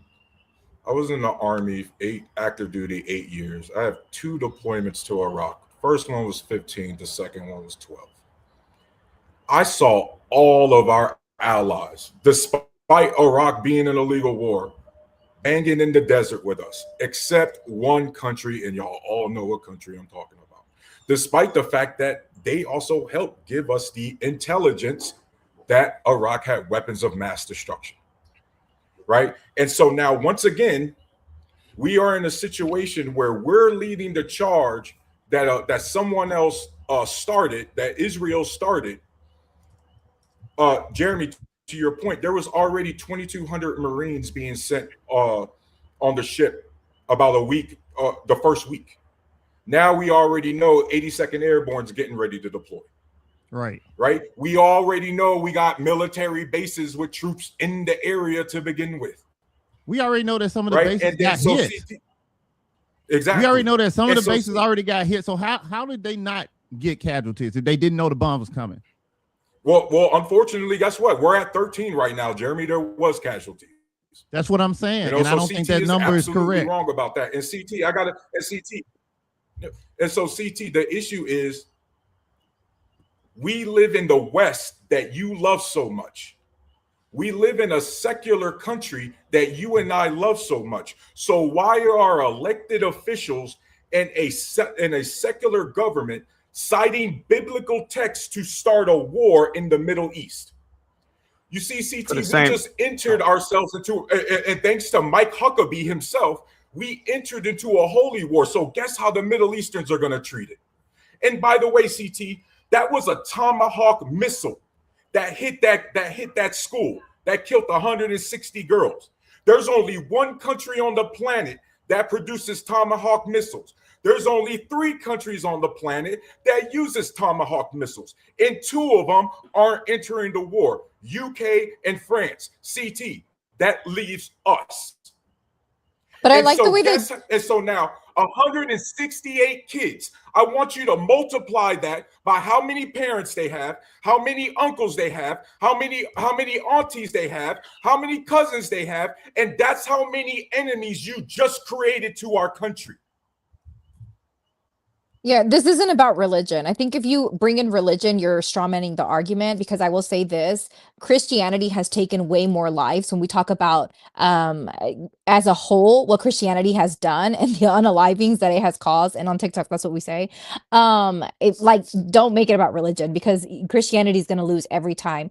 Islam is the second most common religion that is practiced. So I think that you straw man it by saying that it is because of a religion. It's not. In reality, this is because we have an unqualified person who came in and was jealous. We already had an agreement, like I've said multiple times. And I also think that not only is Israel part of the problem, they are a very specific small part of the problem. America as a whole has been out here and is now saying from the president's mouth that Cuba is next. Like, we didn't just bomb one school, we've bombed multiple schools. America is an imperialistic nation. And as a whole, America is not going to stop. They're going to continue to bully people to do the things that they want them to do for their own benefit and to make things cheap. This is the capitalistic way of thinking. And some even argue that imperialism is the last stage of capitalism. I don't know if you agree with that or not, but I think it's interesting to note that it has nothing to do in reality with religion. Because if you make it about religion, the president is a 38 count felon, and his wife was a prostitute at some point. And literally we have a magazine with her and no clothes on. So like, please miss me with the fact that you, like, the conservative movement wants to make it about,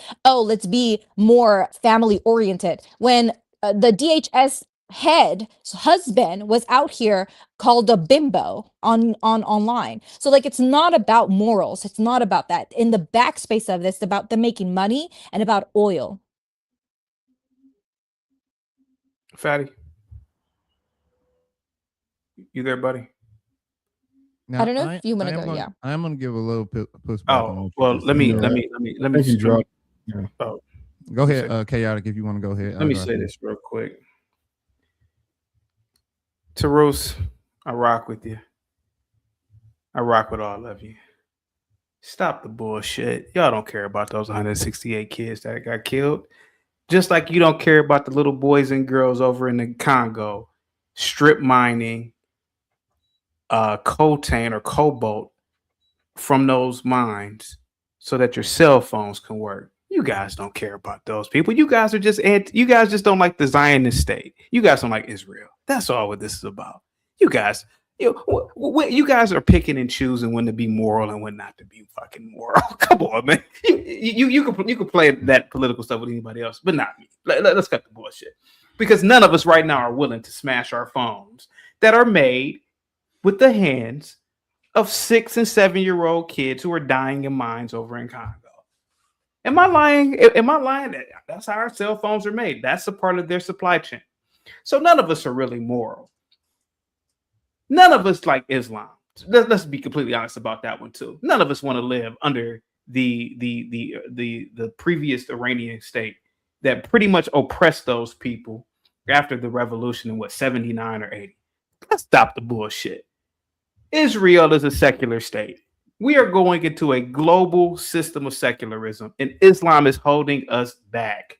Let's cut the bullshit. Let's cut the bullshit. Now, if those kids really died, from my understanding, the IDF hit the wrong target. Okay, if those kids really died, that's tragic. But there's tragedies all over, man. Why are we picking and choosing? None of y'all have anything to say about what Islam is doing over in Nigeria, in the northern part of Nigeria. And I bet, and I bet, hold on, let me finish. And I bet if a black Nigerian ordered the killings of those Muslims and some of them kids died, none of you would say anything about it. None of national headlines. Let me just finish. It's just a crazy argument. Right when you guys are talking. No, Hold on. Let's. Okay, all right. You guys one second. cut me off, but hey, all right. One second. Brad, 1 second. Let him land. I mean, I didn't cut anybody off when you guys let him land. I want Septic Cantarus to respond to it, and Cheeky, please, uninterrupted. I need to go to Messi Mission. I have a question for her. Go ahead, Septic. Chaotic, finish your point and let them rebuttal to you. None of you right now on the panel, you don't care about the Uyghurs and how the CC or the Chinese government are treating the Uyghurs. None of you care about Kim Jong-un and how he's treating his people, his father, his grandfather treated the people of North Korea. I don't see anybody marching for that. I live around a college campus right now. Every time I'm walking past these stupid liberal kids, they're always chanting pro-Palestine, pro-Palestine. The Jews are bad. I never seen any of them protest against China, protest against North Korea. Never seen. You never saw free Taiwan. You never saw free Taiwan from the lead. Never seen it. I'm telling you what I've seen. 4 years ago, you never saw free Taiwan. That's crazy, Daddy. I'm telling you what I've seen. So. Again, if a black did it to Muslims, nobody would say anything. But because the Jews are doing it, the Jews, they're always up to something. Ooh, they're controlling the world. Stop it. Stop. Septic and Tarus have the chance to reply. You guys don't care. And then Chicken interrupted. The type of argument that this is a red herring, right? Where you're bringing in an irrelevant fact, the fact that we cannot help that we're in a capitalistic system, but we are indirectly upholding the system, but we are not directly supporting it. There's a difference between me saying I live in the system, I abide in the system, and I have to move in the system, then I want to uphold the system. Like, I don't wake up and want to uphold the system. And you cannot say that they accidentally bombed this school when they came back 45 minutes later and bombed it again and have bombed multiple schools. And the fact that you say, sure, you're trying to use this argument of like, oh, we're all doing it. I don't want to do it. I don't wake up and say, you know what? I'm going to be okay with my government going and bombing a school full of kids. I'm going to snap back. This is why we saw thousands and the hundreds of thousands of Americans out in the streets protesting in the No Kings protests not that long ago, because we do not support this. The fact that you do support it, you have a direct association with what this government is doing. The rest of us want him out of office. The rest of us think he's not qualified. We are voting in people, and this is why you're seeing the blue tsunami coming in America in all districts and all special elections, putting in people that are blue or left leaning so that they can get him out of office. Because unlike some people, we don't directly support this. Go ahead, Tarus, and then Chicken interrupted, please. I'm good. Go ahead, Chicken. You were talking to me? Oh. No, it's Chiki. You want to either Yeah. address what they said or talk about the boots on the ground? You're asking if I supported the boots on the ground, right? Yes. Yeah, so no, that would be no, but I think that's kind of obvious. I don't even What do you think we think should be about there. CT comment? Y'all like, because there's 3 ex-military at least on the panel, right? Or military. Do you think, like you said, oh, y'all enlisted for it? It's kind of what he said, right? What do you think about that comment? I think, like Skeptic was saying, it is definitely a red herring or an irrelevant statement, because again, I can understand why somebody would take issue with some of the things that were happening, because they're directly connected to America, right? If you see a Patriot missile, that only comes from a certain group of people, and if Europe and France is not involved and it's American, we know it's an American missile. So yeah, we could feel some type of, guilt or some type of conviction about that because it's directly connected to the country that we reside in, right? It's hard for me as an American, just honestly speaking, to care about every issue in the world when I know the issues happen here that affect me. I can't care about every single thing. And it's also not very genuine to expect college kids to care about everything because they don't have a concept of a lot of different things, right? So I can be understanding and go, oh, they care about this issue because it's being presented in front of them, and they have somewhat of an understanding that, Israel is a technically a superpower in the Middle East, and they are not the most fair, right? You got settlements where they shouldn't be. You got what they're calling a genocide. You've got war crimes, right? These are the things that are being presented in the media. So if I, as a United States citizen, think that our college institutions are doing the best they can, which is giving the information that is the most relevant to the West and Western society, I would expect them to care about that. Why would they be thinking about North Korea or even South? Why would they care about those things when our interaction, when it comes to Western politics, doesn't really interact with them in that direct level? So no, I just think that's disingenuous to do. That's like saying, why do I not think about the ocean, although I live on the land? I live on the land. I'm not thinking about those things. I'm worried about things that concern me. You know what I'm worried about? These gas prices, right? The fact that every time I fill up my gas, I'm thinking, should I go ahead and get a reserve tank, right, and fill that up so next week it don't go up twice as high, right? That's what I'm concerned about. I'm concerned about a man who said no new wars, and yet here we are with a second war. I'm concerned about the fact that we're supposed to be America first, but we bailed out farmers in other countries. I'm concerned about the fact that all of the issues that we have is directly correlated with a man who didn't uphold any of the things that he said he was going to do, to the point where even conservatives themselves are dropping out.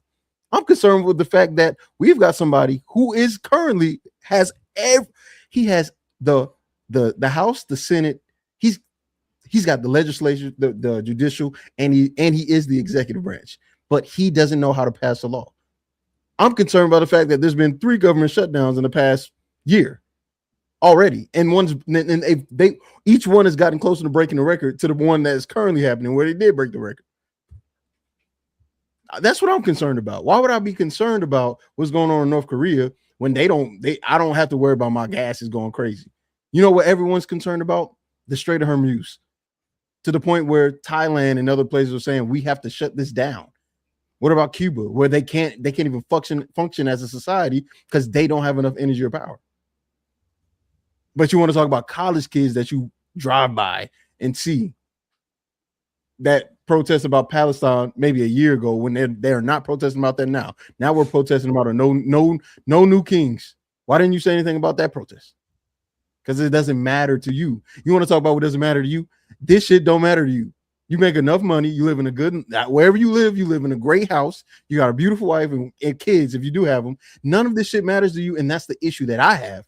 Everybody that votes Republican seem to be just okay, handy dandy, and this shit really don't affect them.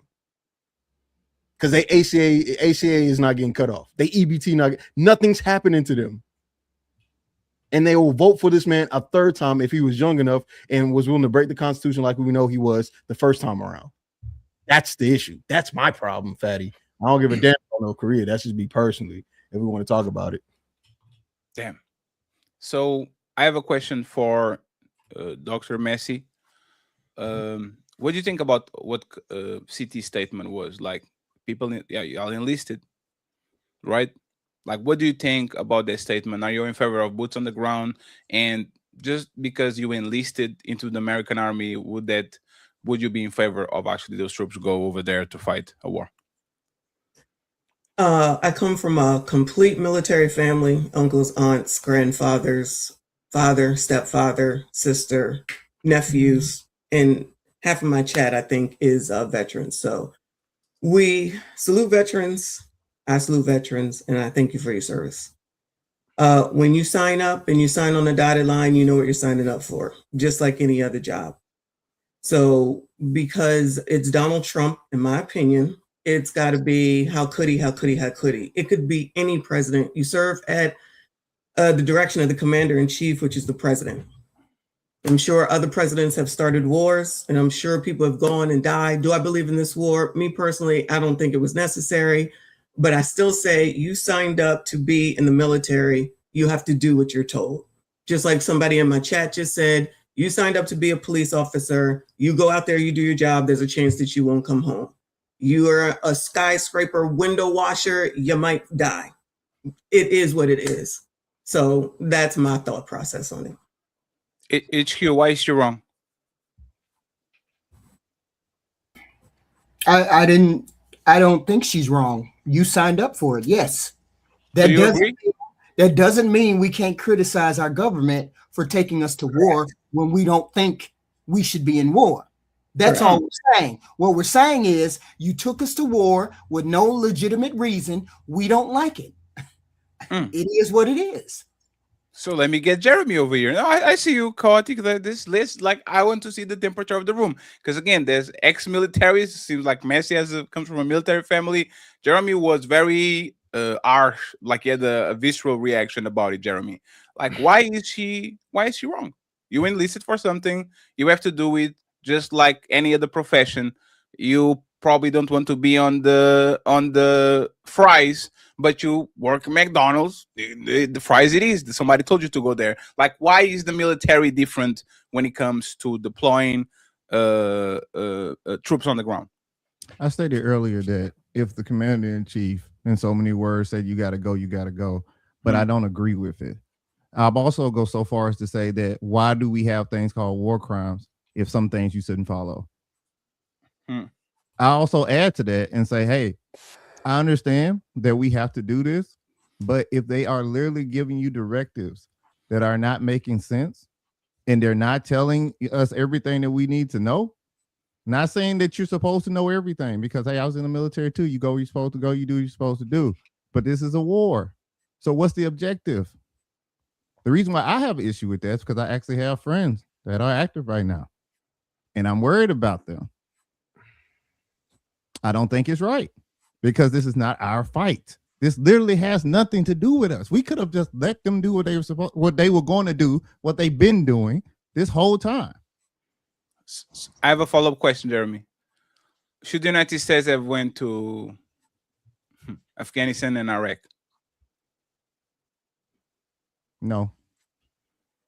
Ooh-wee. Damn. I guess lesson learned.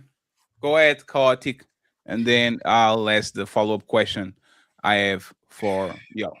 Fatty, you are a foreigner as far as I'm concerned. I am a foreigner. No, you're I Portuguese. were, I am. Right now it's 2 a.m. I see 2 a.m. I see. I am. Right now it's 2 a.m. Right now it's 2 a.m. I am. Right now it's 2 a.m. I am. Right now it's 2 a.m. I am. Right now it's 2 a.m. I am.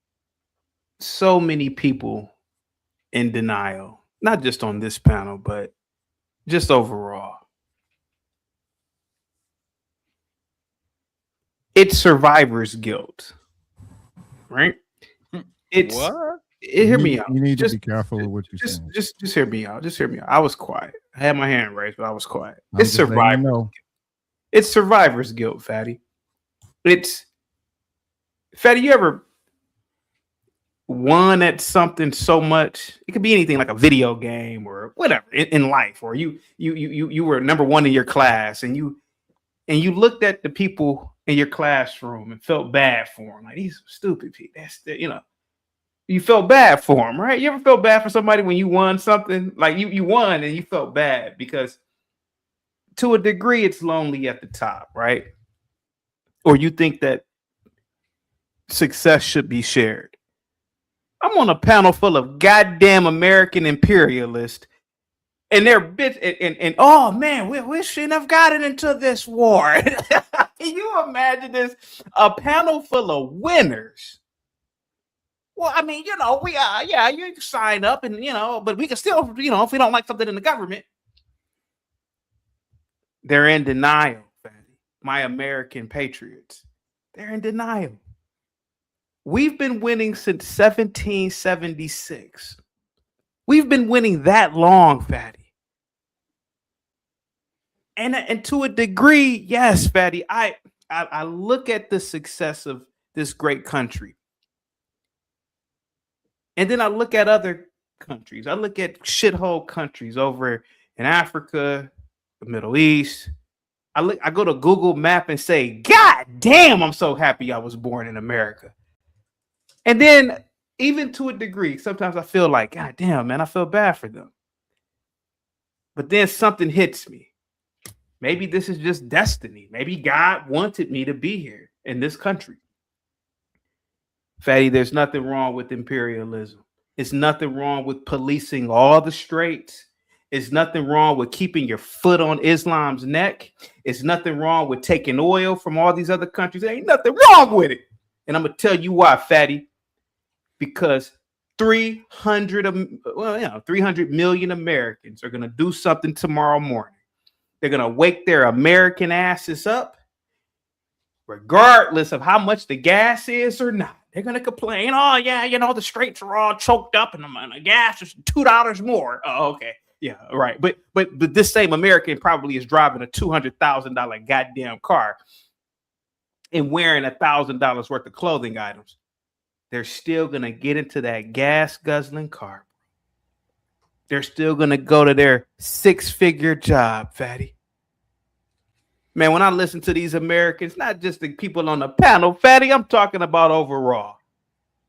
It's like a Saturday Night Live skit.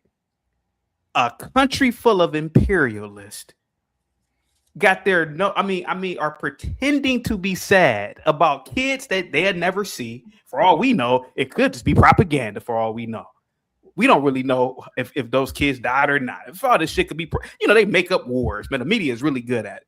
This on Fox News, this white boy, he's in front of a green screen pretending to be in Israel. I was like, man, look at this dude.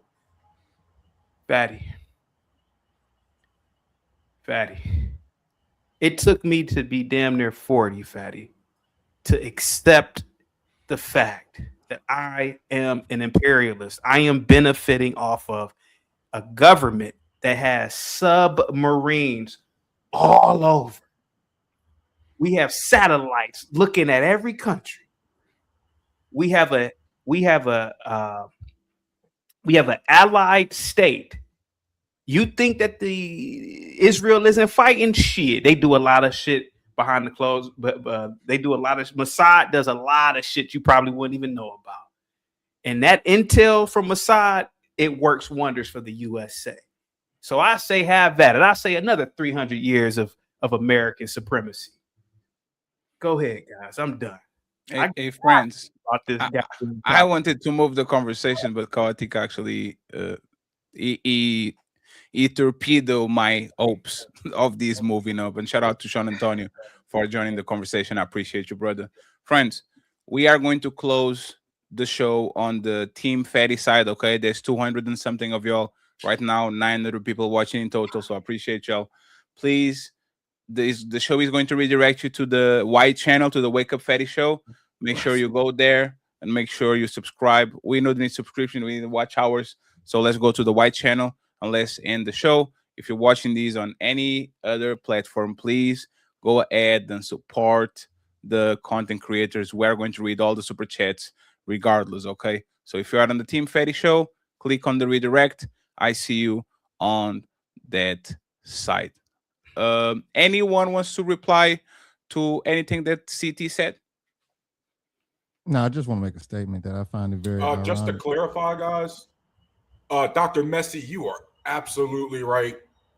I want to be clear. In 2006, at 18 years old, I knew what I was signing up for. We was knee deep in both them damn wars.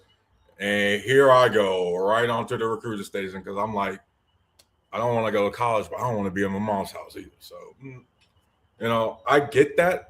But I'm glad you also clarified that just because that is the reality doesn't mean we should just be reckless with lives. Because, for example, guys, I'm a liberal. I think y'all guys kind of understand that by now. I'm a huge Obama fan, but he has flaws. Just because we destroyed Libya successfully doesn't mean we should have been in Libya in the first place, right? We gotta be able to acknowledge those things. And so let's make sure that when we're saying we don't want our military, we want boots on the ground, we're not criticizing the troops. We're criticizing the decision-making from the leadership. That's all I want. Correct. And I'm going to add to that and say I find it very ironic that people who did not sign up feel like they have the ability to tell us whether we knew what we did when we did it. If you have not done that, that is one of the few things, unfortunately, you can speak on, but make sure that it's your opinion. Yeah, and then the other thing too is they also in the USMJ, you got to take unlawful orders. Matter of fact, they threatened Congress people to remind troops that they don't have to do that. So again, you're right. You may have signed up for one thing, but you still have a ethical / moral decision to make as an individual trooper or troop that they make sure that you study up and read each year. Because I'm recently out of the military.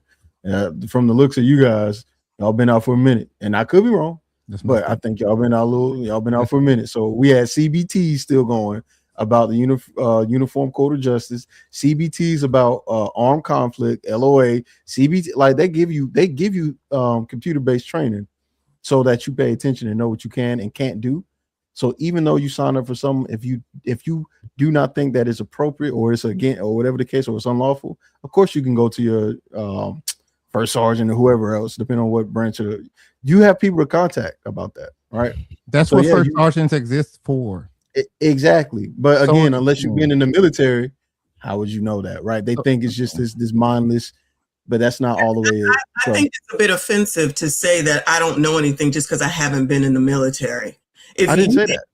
I'm not talking directly to you. I'm just saying, period, at all. I'm just saying in general. I'm not sure if Jeremy was directing what he said to me or not. But what I don't know I don't know whether you've been in the military or not, and I didn't say that you couldn't have an opinion, but it has to be an opinion. Just like if you talk about what a doctor does, if you talk about what a doctor does, and you're not a doctor, then it's still an opinion. Do with the point of what the job is and what people sign up for. Now, if people decide that they're not going to do what they signed up for, whether it's the military or anything else, the consequences are yours. That's it. That's all. I don't have to be in the military. Nobody has to be a window washer. Nobody has to be whatever to know that you can do whatever you want to do. Just be ready for those consequences. I'll say it again. Is that when you sign up for the military, you are at the at the behest. You're at the behest of the commander in chief. Which president it is. That's all. That's within reason. Within reason. I hear what you're saying. I'm not going to change what I said. I'm going to say it again. I'm just because I think you might have not heard what I said. I didn't say you couldn't have an opinion. We live in America. You can say whatever you want to say, but just know that it is an opinion. The consequences are yours. Say again. that goes along with it as well. The consequences are yours with whatever it is that anybody says. Right. And just as long as we know that you can't, if you are not a 5-star chef, you can't go in the kitchen and tell them they should have made it this way. What I can do is say that you decided to go into that profession. So whatever happens in that profession is what happens in that profession. If you decide to go into this profession and you decide not to follow the direction and you get fired or you can't work here anymore, then that's what happens. That's all I'm saying. I have a question. Military persons. I have a question. Can y'all quit? Like you are in a situation of war. Somebody says something that is clearly like is justifiable. Can y'all say I quit? Can y'all do that? You can definitely not do it. If it's say that without again, Fatty. consequences. Without consequences. Of course. That's going Did to you be say consequences. justifiable or unjustifiable? So let's assume that you are enlisted. Here's a perfect example, Fatty. Perfect example is Pete Hegseth. You remember Pete Hegseth double tap issue that came up a couple months ago? Yes. The person who told the double tap could have said, "No, I'm not going to do that." Right. And they wouldn't have got any consequences for that.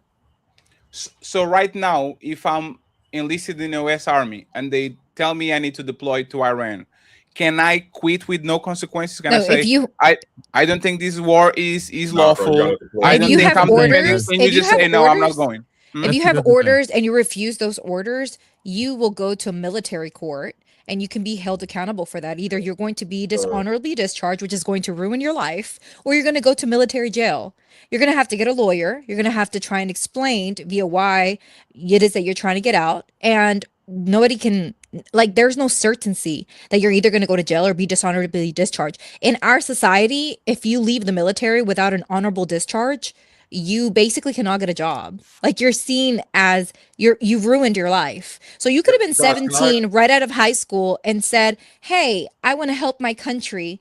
And, you know, this man is not in office. This man comes in office now. All of a sudden your world gets turned upside down. You get orders to go overseas and you have no option, basically.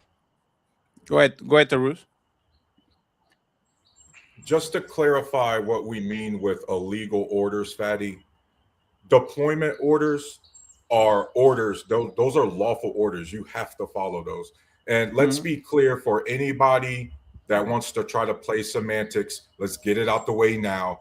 We haven't formally declared war in this country since 1942. Yet that hasn't stopped us from getting in the Korean War, the Vietnam War, the first Gulf War, and all the other wars since then. So let's not play any games with the technicalities. What was the initial pushback, Jeremy? With the I have to actually I actually have to defend Dr. Messi on this, Jeremy. First and foremost, bro, they pay our fucking bills, son. Like, how can I tell them they can't speak on what we doing? You know what I mean? Like just respectfully, bro, what I look like telling my American citizen who has helped me since 2015 when I got diagnosed with 100% combat PTSD. They've literally been paying my bills since then so I can finally be functional for my family. What I look like telling them they can't speak on the military. And, so we're not going to move the goalposts, though. He never said that. He never said that. Yeah, we're not going to move the goalposts. Yeah, he never said that. He never said that. But you're criticizing her for saying you can't criticize the military. That's not what I said. That's not what he said either. He didn't say that. Oh, I'll say it again for the 5th time. You can say whatever you want to say, but make sure it is your opinion. Don't state it as a matter of fact. Now, I will keep saying the same thing because unlike most people on these panels, I'm not going to let you twist my words. I thought about it. I said it. I stand behind it. That's it. Okay, so based on the lawful order, what Dr. Messi said was still a fact, though, right? If we're going to stay, we're staying on the topic, right? So if we're staying on the topic, I wasn't even talking to Miss Messi. That's why I was confused about the whole reason why Dr. Messi wanted to address me.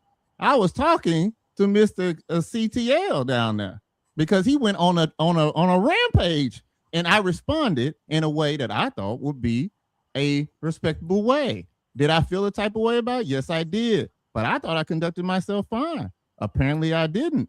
But I'm still going to say what I said. My bad, bro. I can see. My bad, Jeremy. Hey, guys, my bad for getting it wrong. My bad. Look at y'all being grown adults and all that. Sean, how you doing, brother? I'm good, bro. How you feeling? I'm doing great, sir. Thank you very much. I have 2 questions for you, Sean. Okay. Do you think the United States should send boots on the ground? And the second part is Messi mission right? If you're enlisted for the military, either be something that you agree or not, you should definitely grab your bag and get on that plane. We should absolutely not have boots on the ground. I think that's sending people into an unnecessary death. I don't care if it's one person. I don't think that we should be in whatever they want to call this, a conflict, a situation. We shouldn't be there. We shouldn't be the people's bitch that we are. We just shouldn't be spending American taxpayer dollars for that. Because the same conservatives that was whining about sending money over to the Ukraine war now is silent on the fact that we still sending money to the Ukraine war and spending even more on this war, right? The same douchebags, conservative douchebags, are now silent. That's so weird to me. So no, we shouldn't send people to a death that has for some shit that has nothing to do with us. And my bad. What was the second question? The thing is, I from everything I've heard, and I defer, of course, to these the heroes up here, man. Yeah, if something goes against what you think is right, then I think you should exercise whatever right they have, to not do it, to the degree that you can. I don't know. I've never been in the military, so I got to defer to them on that. Okay, that's fair. Oh, yeah, my bad, Fatty. I'm sorry for going off the tangent. So no, it's fine. It's fine. When it's the rules of engagement and like the illegal orders. So I have to take the deployment orders, right, Fatty? But if my direct chain of command tells me, "Hey, you got to shoot this kid," I could be like, "No, absolutely not. That is an illegal order. Like, hey, you need to go hit this guy we already tied up. You need to go hit him with your rifle." That's an example of a legal order that the UCMJ demands that we don't follow. You get what I mean? That's what they mean by not following illegal orders, is that sort of things. But in general, when your chain of command tells you to do something or go somewhere, you got to do it. That's I don't know if the system is the same, but like, because we don't have like the culture, like people in the military in Portugal or in Europe are not respected like that. See what I'm saying? Like the place where you clearly see that people have a tremendous amount of respect for military is the United States for sure, and the United Kingdom for the Royal Guards. It's not even for the regular military, it's for actually the people that are protecting the Queen and all these people. But for the most part, there's not that devotion for military people, because I think we live in times of peace for the most part. I think even the United States, if we were be honest with each other, the United States, nobody's going to fuck with the United States. Like even the most nastiest cartels that are 3 miles away from the border, they know exactly where the line is. They know, oh, I'm not going over there. We might go anywhere in the world, but we are not going to go over there. So I kind of understand how people get so like have such a sense of pride when it comes to US military. I just can't see it. Like, I respect firefighters because every fire they go, it's definitely a benevolent situation. Like 9 times out of 10 is a flood. You know for a fact these men are going there to save people. When it comes to the military, is a wishy-washy situation, because you can tell me the Israeli military is doing some righteous things. You can tell me the Nazi military was doing some like, see what I'm saying? Is all about aggression. Is power good? Depends. Are you the Avengers or are you Voltron? Right? What are you using that military from? So I don't think just because you are military you are automatically honorable. I think it depends on exactly what you're doing with that power. So we're going to leave it at that. I have a question, and look at Taruz and his wonderful neighbors with 3 dogs. Hi, neighbor. Nice to see that's you. my daughter. Yeah. Oh, that's your daughter. Question for you all, right? Who is going to pay this? Because before I go to the super chats, and friends, you can super chat on this side by using the coffee situation. Our cash apps are completely empty. Y'all lucky.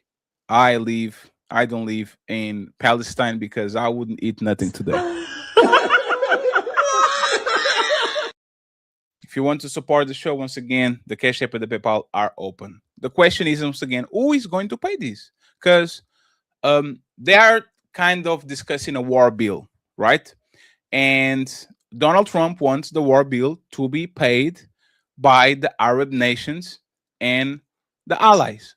Because this war, respectfully, is kind of serves the interest of some nations in the area.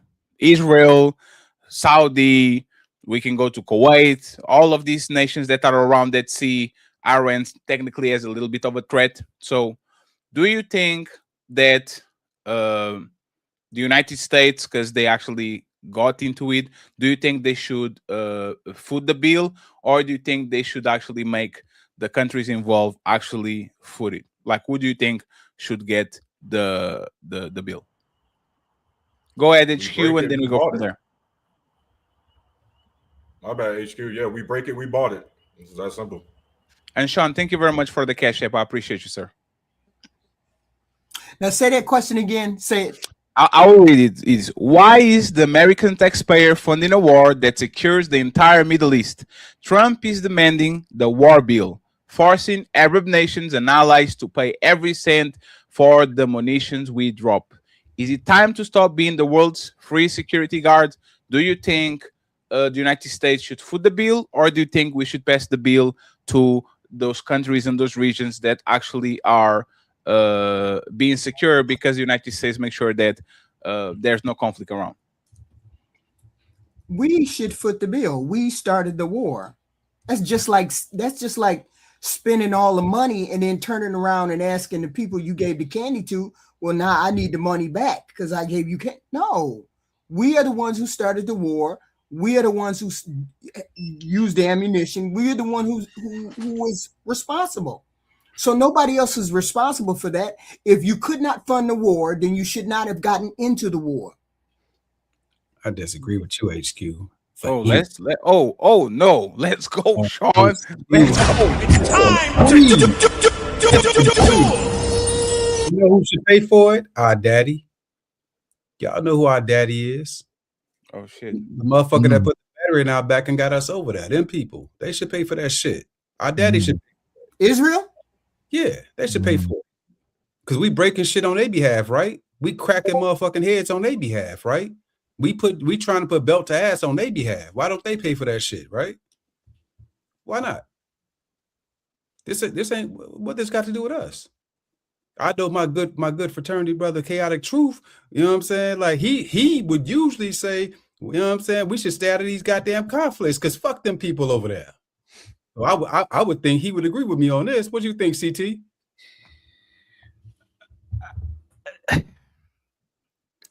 I'm trying not to. I don't like Islam, you know. So you're Muslim too. So maybe this is not a good question for me. Oh no, particular people, because I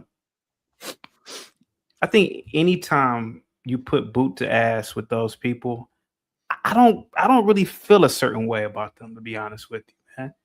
You know, and I'm willing to bet a lot of those Iranians would love to go back to how it was prior to the Islamic Revolution, you know, so they could practice, I forgot their religion. It was called Zionism or something. I can't remember, Zoroastrianism. I can't think of the damn name. It's really check cleared this month. My bad. I'm sorry. I just don't really, it's not that I hate them. It's just that I think that Islam is the worst institution ever. So I really believe that the West has every right to police those people whenever they feel free to do it. I just really believe that shit for some reason, man.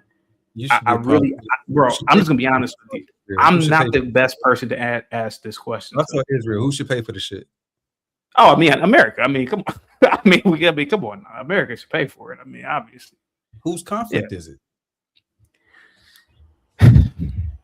Sean, it's a doom loop. They're using our taxpayer money. We send them to do this shit, man.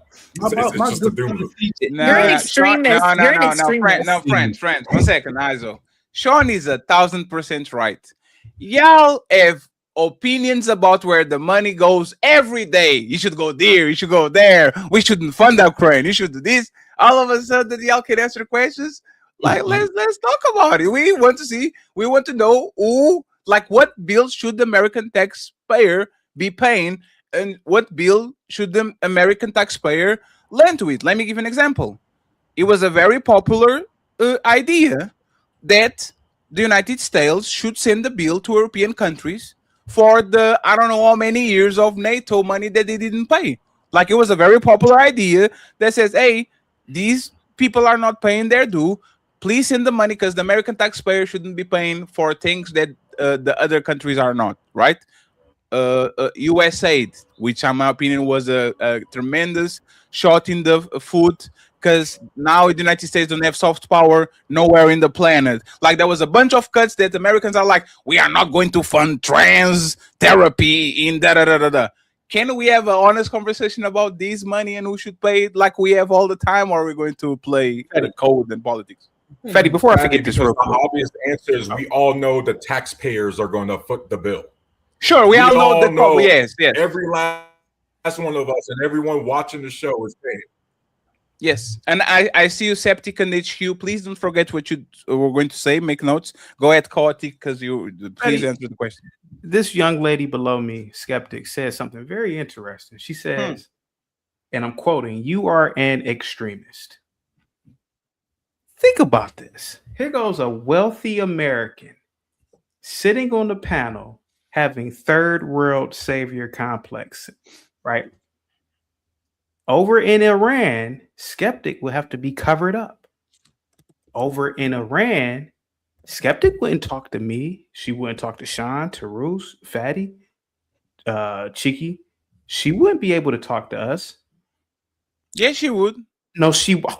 Iranians are Persian. They are not the Arabic fundamentalists. Like, Arabians are Persian. And what's funny, is I used to be part of a Muslim sect when I was a teenager, and I did this willingly. I covered my head. I used a hijab. I actually used long sleeves from the top to the bottom. Like, yeah, you are an extremist. You're a Christian extremist on the opposite side. If you were Muslim, you would be the extremist on the other side that would be saying, I'm okay with Christians dying. I don't care. I'll let you reply, CT. Go ahead and interrupt it. And then HQ, please. I never said that the Iranians were Arabs, because they are not Arabs. Sure. Okay. They don't even, as far as I know, they speak a completely different language. I think it's Farsi. But what I'm saying is, over in Iran right now, women indeed are persecuted. Women indeed have no rights. I watched a beheading one time of an Iranian woman. It was horrifying. Sure. That system over there, Islam, let's be honest about it, Skeptic. You guys don't want that shit over here in America or in the West. So I figure like this. But y'all do. I'm sorry, Fatty. What you say, buddy? But y'all do. Y'all align with them. No abortions. The woman should listen to the man. The woman should be barefoot and pregnant in the kitchen. Don't talk to your husband like that. No trans, no gays. Cut your end if you steal. Law and order. Family first. Y'all conservatives agree with everything those motherfuckers agree on the Middle East. Slavery. They want slavery for sure. They're the same, just from a different spectrum. It's just a different spectrum of them. I know. CT, and interrupted. But tell me, what is the difference between a MAGA conservative and people that literally push the same traditionalism on the Middle East and say, no gays, no woman should go back in the kitchen, stop fucking everybody? Like, what is the difference? Give me the Iranian MTG. Give me the Iranian Jasmine Crockett. Give me the Iranian Corey Bush. Give me the Iranian AOC. Give me the Iranian Oprah Winfrey. Give it to me. Give me the hold on a second. Give me the Iranian Kathy Hochul. In this country, though I will admit, conservative households, it does seem like the woman is under, a patriarchy, right? It's not like how it is over in those countries where women have no say so or little say so. So let's just be honest about that. Let's just be completely honest about this, Fatty. Now Right, you no, but you wait, live but- over in Portugal, Fatty. Now you should be ashamed of yourself for doing this right now. But you know what I'm talking about, Fatty. You've traveled throughout Europe. You know how Muslims are. Come on, bro. I can't. But believe here's the thing No, that no, chaotic. let me answer, please. Let me answer. Muslims are awesome. They are some of the most hard worker people in Portugal. Every time you go to, like, every time I order food, like I'm going to order after the show, is somebody at 3 a.m. in the morning working for 12-hour shifts. They literally are doing agriculture. They are literally right now the art of the country, because Portugal is a very old country and they need young people to do these jobs that nobody wants to do. So what you're trying to do, Chaotic, is actually counterproductive, because when y'all bomb those countries over there, and right now there's 200 million people involved, because people are fleeing Dubai, people are fleeing the Iran, people are fleeing, like, these people are going over here. They're not going to the United States. They're literally grabbing a motherfucking plane and saying, Paris, here I come. So even if they were that bad, there's no reason for me to support them, because if y'all are against immigration, y'all should make sure that your allies don't suffer millions and millions and millions of immigrants that just fled in their area, not because they are savage, not because they are lazy, but because they like electricity, water, and the chance to prosper, just like every other person in the motherfucking planet. You are not going to do me they send you the worst of the worst over here. No, they don't. The first generation of immigrants in most countries is super hard worker. They just don't go there just to fuck shit up for the most part. You can reply, Septic and Cheeky, please. And I think HQ wanted to say something and interrupted. Go ahead. Real quick, Fatty. Between 2010, I just looked it up. 2010 and 2004. 2024. Sure. There were over 250 women beheaded. Okay, buddy. Why? Well, 1 second. Is this Okay, an appeal buddy. to emotion? Is this an appeal to emotion? In Iran under that regime. Is this an appeal to emotion? Give me 250 American conservative women Are you in beheaded. favor of the death penalty in the United Give me- States? Are you in favor of the death penalty on the United States? Got him. The Iran, He said kill all the niggas in the hood. regime. Did he say yes? What was the answer? You're not answering the question. Answer the question. All the niggas in the hood up and kill them. That's what you Hey, said. hey, Fatty, you want to take my spot right Hey, here? no, man? hey, friends, Let me talk a lot. let him You gonna go let on me a talk, long Fatty? walk. I'll ask him again You gonna after let he me finish. talk? Go ahead, Fatty. Kartik. I got you. I know you are not an American, but in America, we have checks and balances. We have due process. Yes, I support ICE doesn't agree with you. I support the death penalty, Fatty, because a lot of people that are on death row deserve it. But Sure. because a woman may have said, I don't want to be with you anymore, and then the husband beheads her, and then the state says, well, it's just part of relationships. That's the difference. That happens in Iran. I saw a beheading of a woman who didn't want to be with her husband anymore, and he chopped her fucking head off. And he was walking around with it. It was horrifying. This type of shit doesn't happen in America, where the government will support his ass, but the United States government, the local, the state, and federal governments aren't going to support a man doing that here in America. That's the difference, buddy. That's the difference.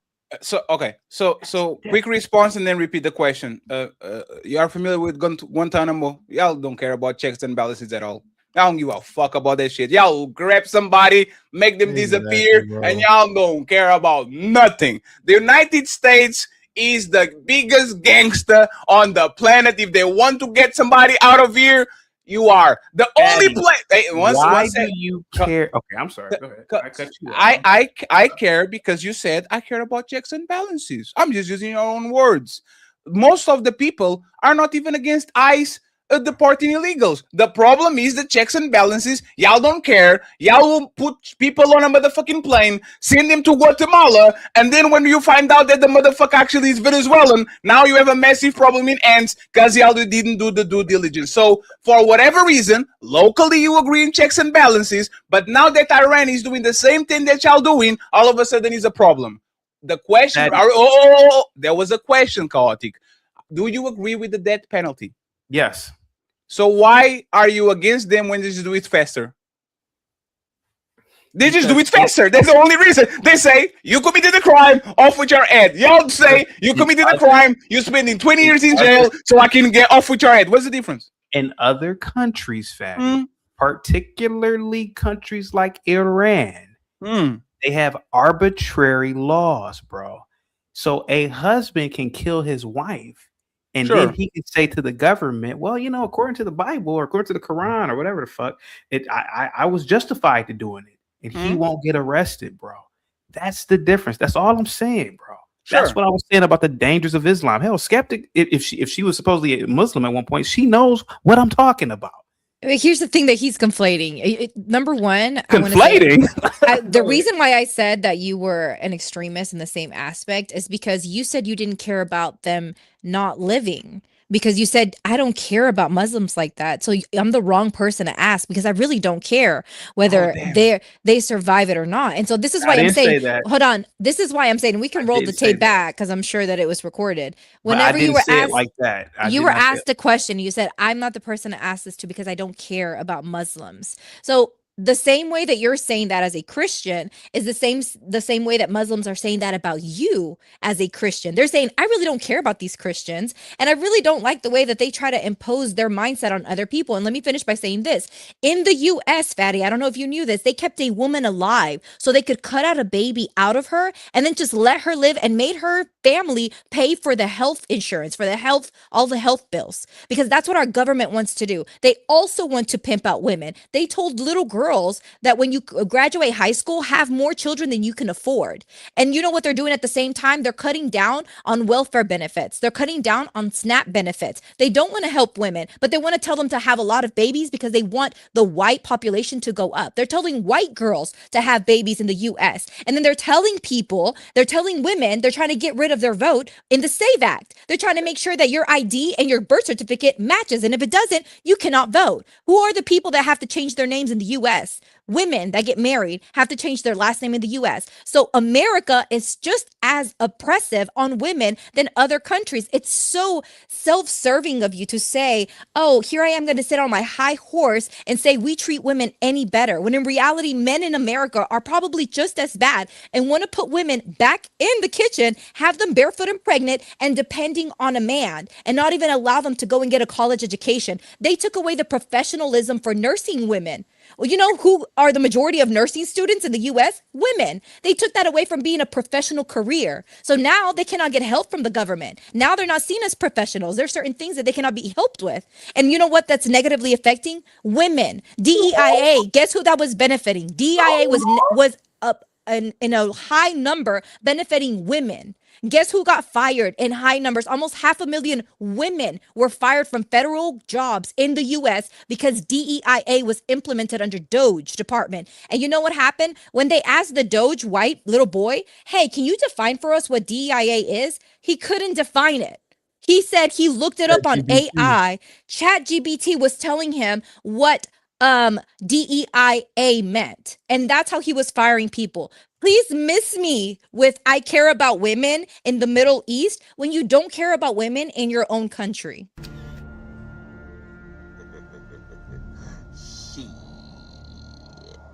Got your ass. Skeptic, Dang, son. you don't come off as a feminist in your appearance. Man, this is bad, what I just heard from you. I'm willing to bet, Skeptic, you made between $80,000 to $100,000 last year. I'm willing to bet, Skeptic. I'm willing to bet you probably own a foreign car. I'm willing to bet, Skeptic, you are a social butterfly, Skeptic. I'm willing to bet you have a very nice job. Skeptic, you are not oppressed, ma'am. Exactly. HQ, I'm willing to bet HQ has a nice nest egg in retirement. I'm willing to bet HQ has had a high-powered position in life. I'm willing to bet Dr. Messi is living in a 3,000 square foot home. None of you chicks on this panel, I know Messi wasn't a part of this, but none of you women on this panel. Mansion with the piano. Look at the piano. None of you women on this panel are oppressed in America. Skeptic, I went to college 20-something years ago. I was in class sometimes, and I would be the only dude in the class. What the hell are you talking about, Skeptic? This country literally pedestalizes women. Our goddamn vice president, who was a damn drunk, she was a woman. What are you talking about? Do you know when women got the right to even own their own bank accounts? One second. One second. I allowed CT to do this the whole show. CT, do you care about Muslims? Yes or no, please? Because this is actually, to me, was the most powerful point she made.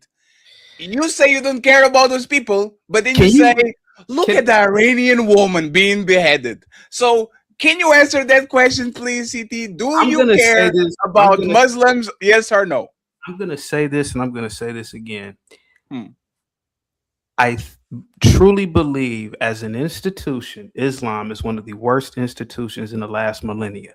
Okay. With that being said, the human being element behind it, of course, if I hear that 125 children are killed, of course, as a human being, I feel a certain way. You said you didn't care. I did not say I didn't care. You said nobody here cared, actually. You said nobody.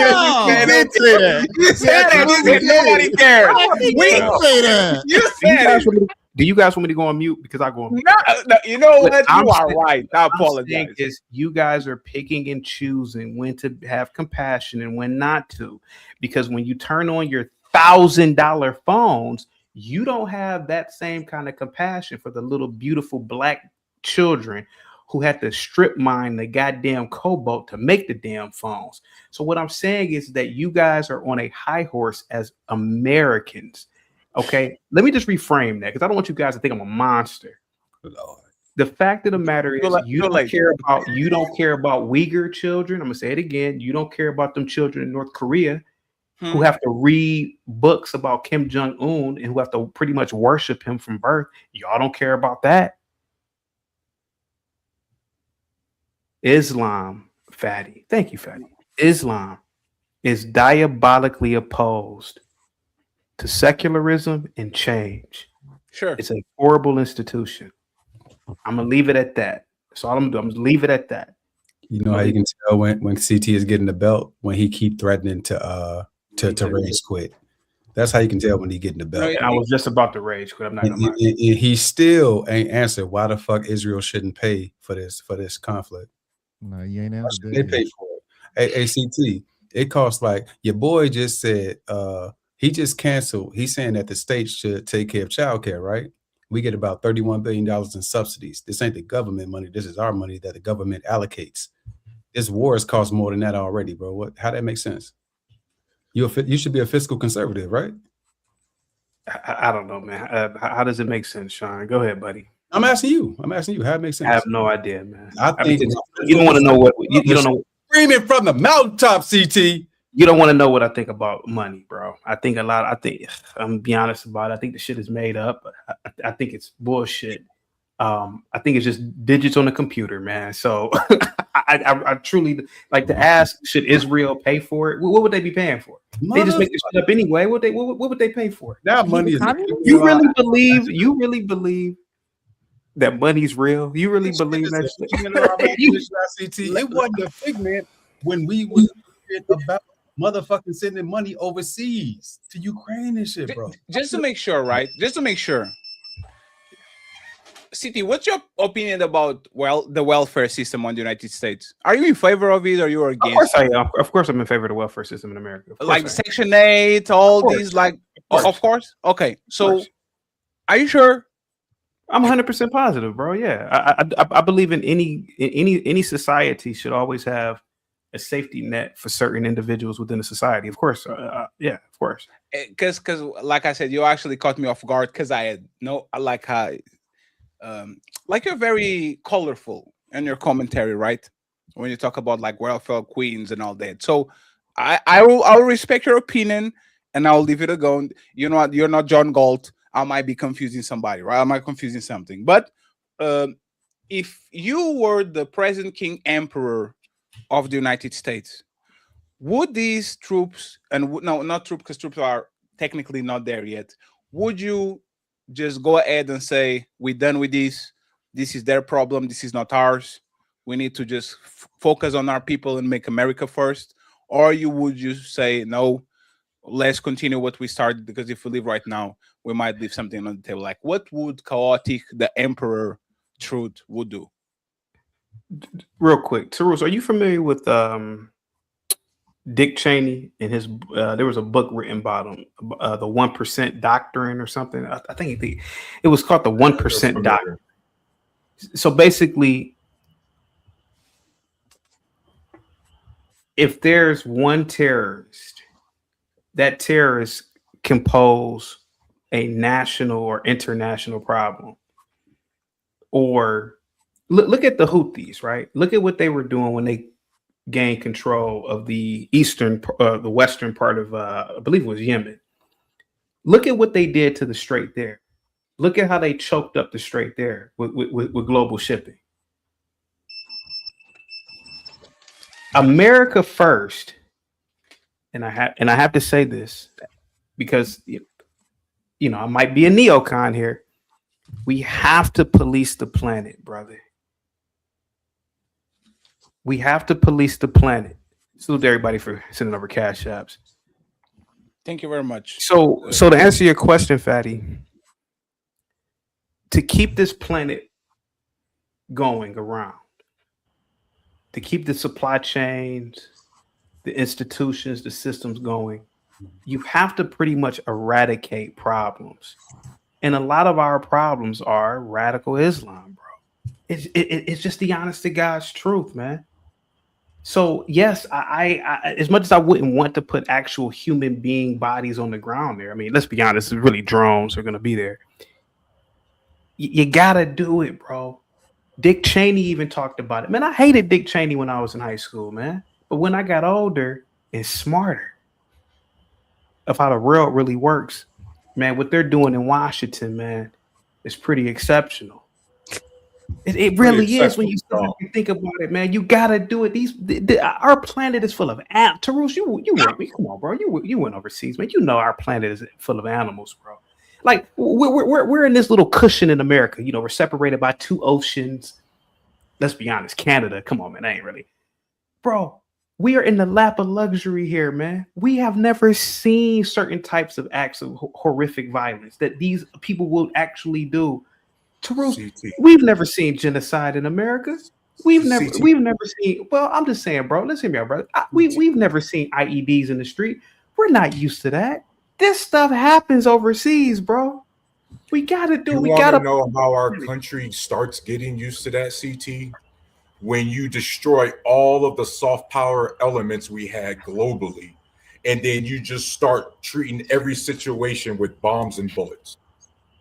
Right? This, by the way, is one of the reasons why the so-called communist China is whooping our ass globally and economically, because they seem to go everywhere and build roads and bridges, and all we seem to be able to do is sell bombs and bullets. There's a big discrepancy right there from a so-called capitalist country like us.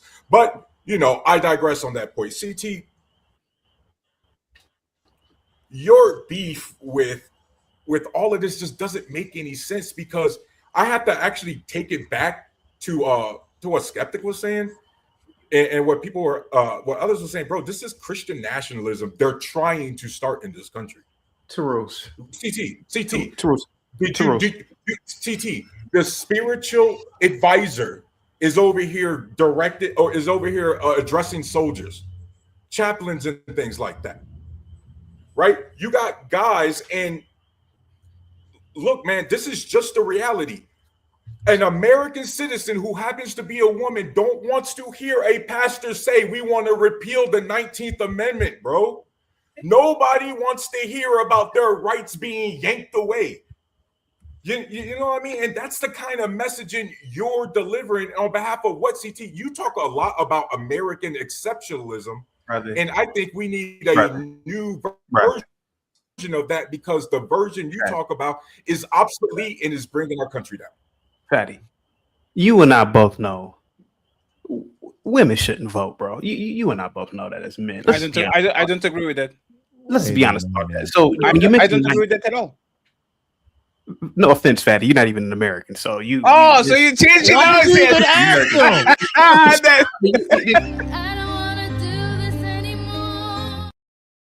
This man's fatty. We agree, right? No, you're not even from here. That's crazy. That's crazy, man. Hey, that's crazy. Hey, get Kartik out of here, man. What you want?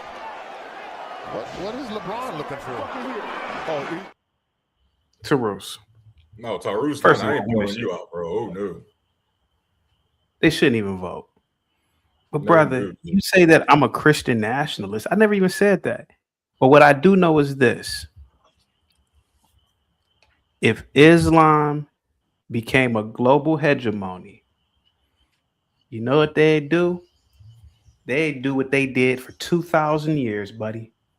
They were some of the biggest enslavers in human history. We agree. So That's let's their history. Hold on, let me finish, Fatty. That's Go ahead. their history. Everywhere they went, they plundered it.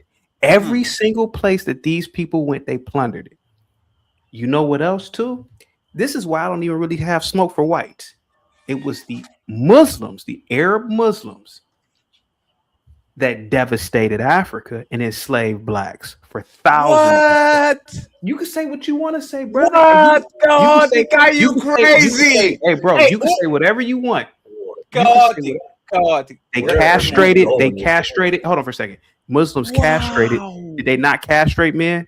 Fatty, come on, bro. So the thing of the matter is, you guys are acting like, you know how like white liberal women act, white women savior complex.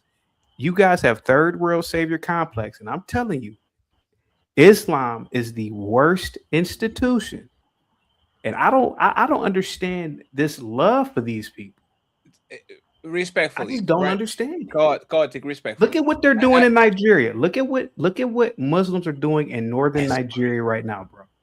Look at what they're doing in Nigeria.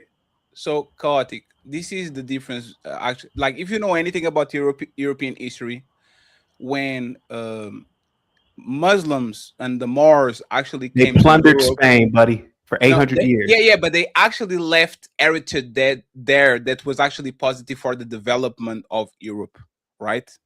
But if you actually look at colonialism, let me give you an example. King Leopoldo from Belgium, he used to go to Congo to literally chop black people hands and do like they were sports. 7 million of them died, worse than the Holocaust.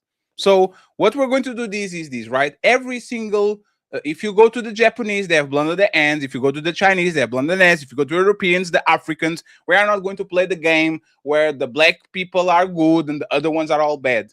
But you can tell me that 500 years of slavery and colonialism are a problem of the Muslims. The Muslims did it. No, it was the Europeans. And most of the wars on the last year was the Europeans. What was the country that started the First World War? It was not Muslims. Who started the Second World War? It was not Muslims. Who started the Chino-Japanese War? Was not Muslims. Who did the 9/11, Pearl Harbor? There was not the Muslims. Who tanked the whole economy 5 times in the last 100 years? It was not the Muslims. You can find me nothing in mass the Muslims did that massively damaged Western countries. But if I look at the United States, right, since the Contras war, the posing people, getting Gaddafi out of here, Saddam out of here, telling Ukraine, stop having nukes and we protect you, and then Russia attacks them, and all of a sudden, oh, we're not on the war, you guys got it. Like, if you actually look at the things that are being done, even this Israel problem was started by the British. They could put them anywhere in the planet, anywhere. They had enough power to say, hey, you black people over there. Hey, you South Africans over there. Hey, you South Americans over there. We are going to make this country right over here that actually needs a place to get these people.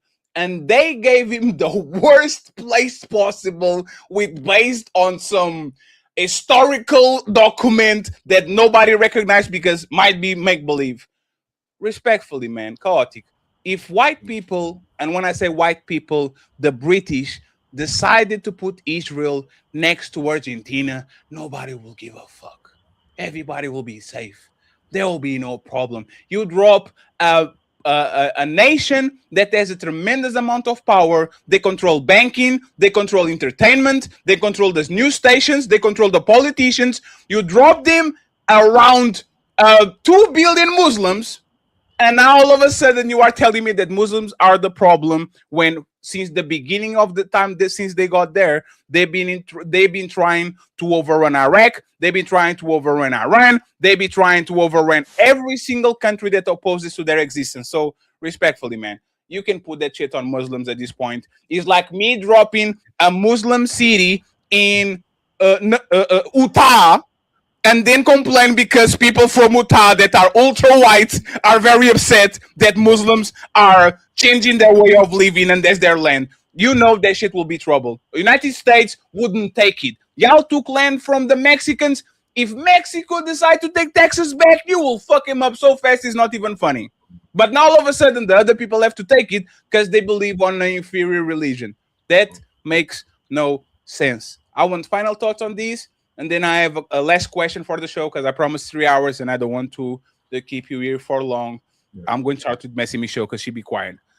Final thoughts on this little topic, especially you, Chaotic. You have 30 seconds to 1 minute to lie to us. And by the way, let me just find out.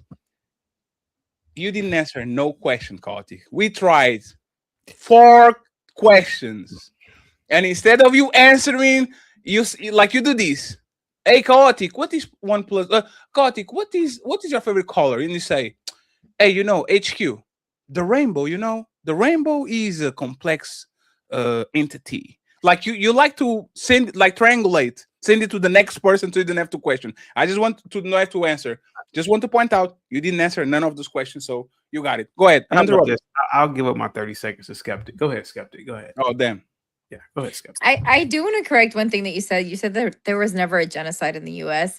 A third of the indigenous people that were here prior to Europeans coming into this land were unalive. They were done away with. And these people literally gave blankets with germs and diseases. United States of America. This was in the United States of America. This is what is currently the United States of America, and unalive these indigenous people. Not only that, United States of America. Yes, this was in the United States of America. After the inception of the United States of America, they were still under British rule, but still, it was the United States of America. It is part of the history of this nation. And not to mention the fact that when you talk about the transatlantic trade that was brought here, when you talk about black codes, when you talk about Jim Crow, when you talk about the bombing of Greenwood in Tulsa, Oklahoma, when you talk about all the lives that were taken in the South by racism, what are we talking about? There has been plenty of genocide in the United States of America. It's a slap in the face to the history of the U.S. to say that there hasn't been a genocide here. There has been multiple genocides done by white men, particularly in the South, particularly towards people of color. So yeah, it has happened here. Skeptic, do you know that since you're so smart and you know everything? I never said the definition of genocide? No, I got that from Precious in the movie Precious. Never said that. I'm not a self-proclaimed. I'm not a self-proclaimed intelligent person. I'm just saying. Do you know the definition of genocide? Do you know the UN's definition of genocide? No, I do not. Okay. So there was no genocide in the United States of America. The United States of America was founded in 1776. The Constitution, was ratified in 1789. The importation of Africans ended in, I think, 1812 or something, right? With 20 years after the country was founded.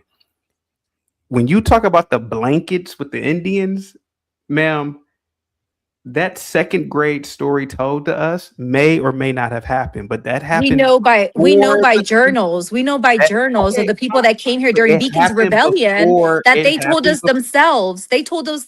They told us. I'm telling you by historical evidence that I have that I've read. Before the United States of America was founded, that's what I said. The United States of America. I gave you 2 examples. I gave you, and I said the inception. I said from the beginning of this country even becoming, it was colonies here, and it was in the United States. It was what is now the United States. So it is historically relevant to us to put it like that. Ma'am, what happened at Tulsa was not a genocide. 3 or 4 Negroes being killed, and whites were killed too. That's not a genocide, ma'am. It was not 3 or 4. It was a whole community that was killed because a let's white say- woman let's say- falsely accused a black man of let's something that was say- not true. Let's say it was 50. It's still not a genocide.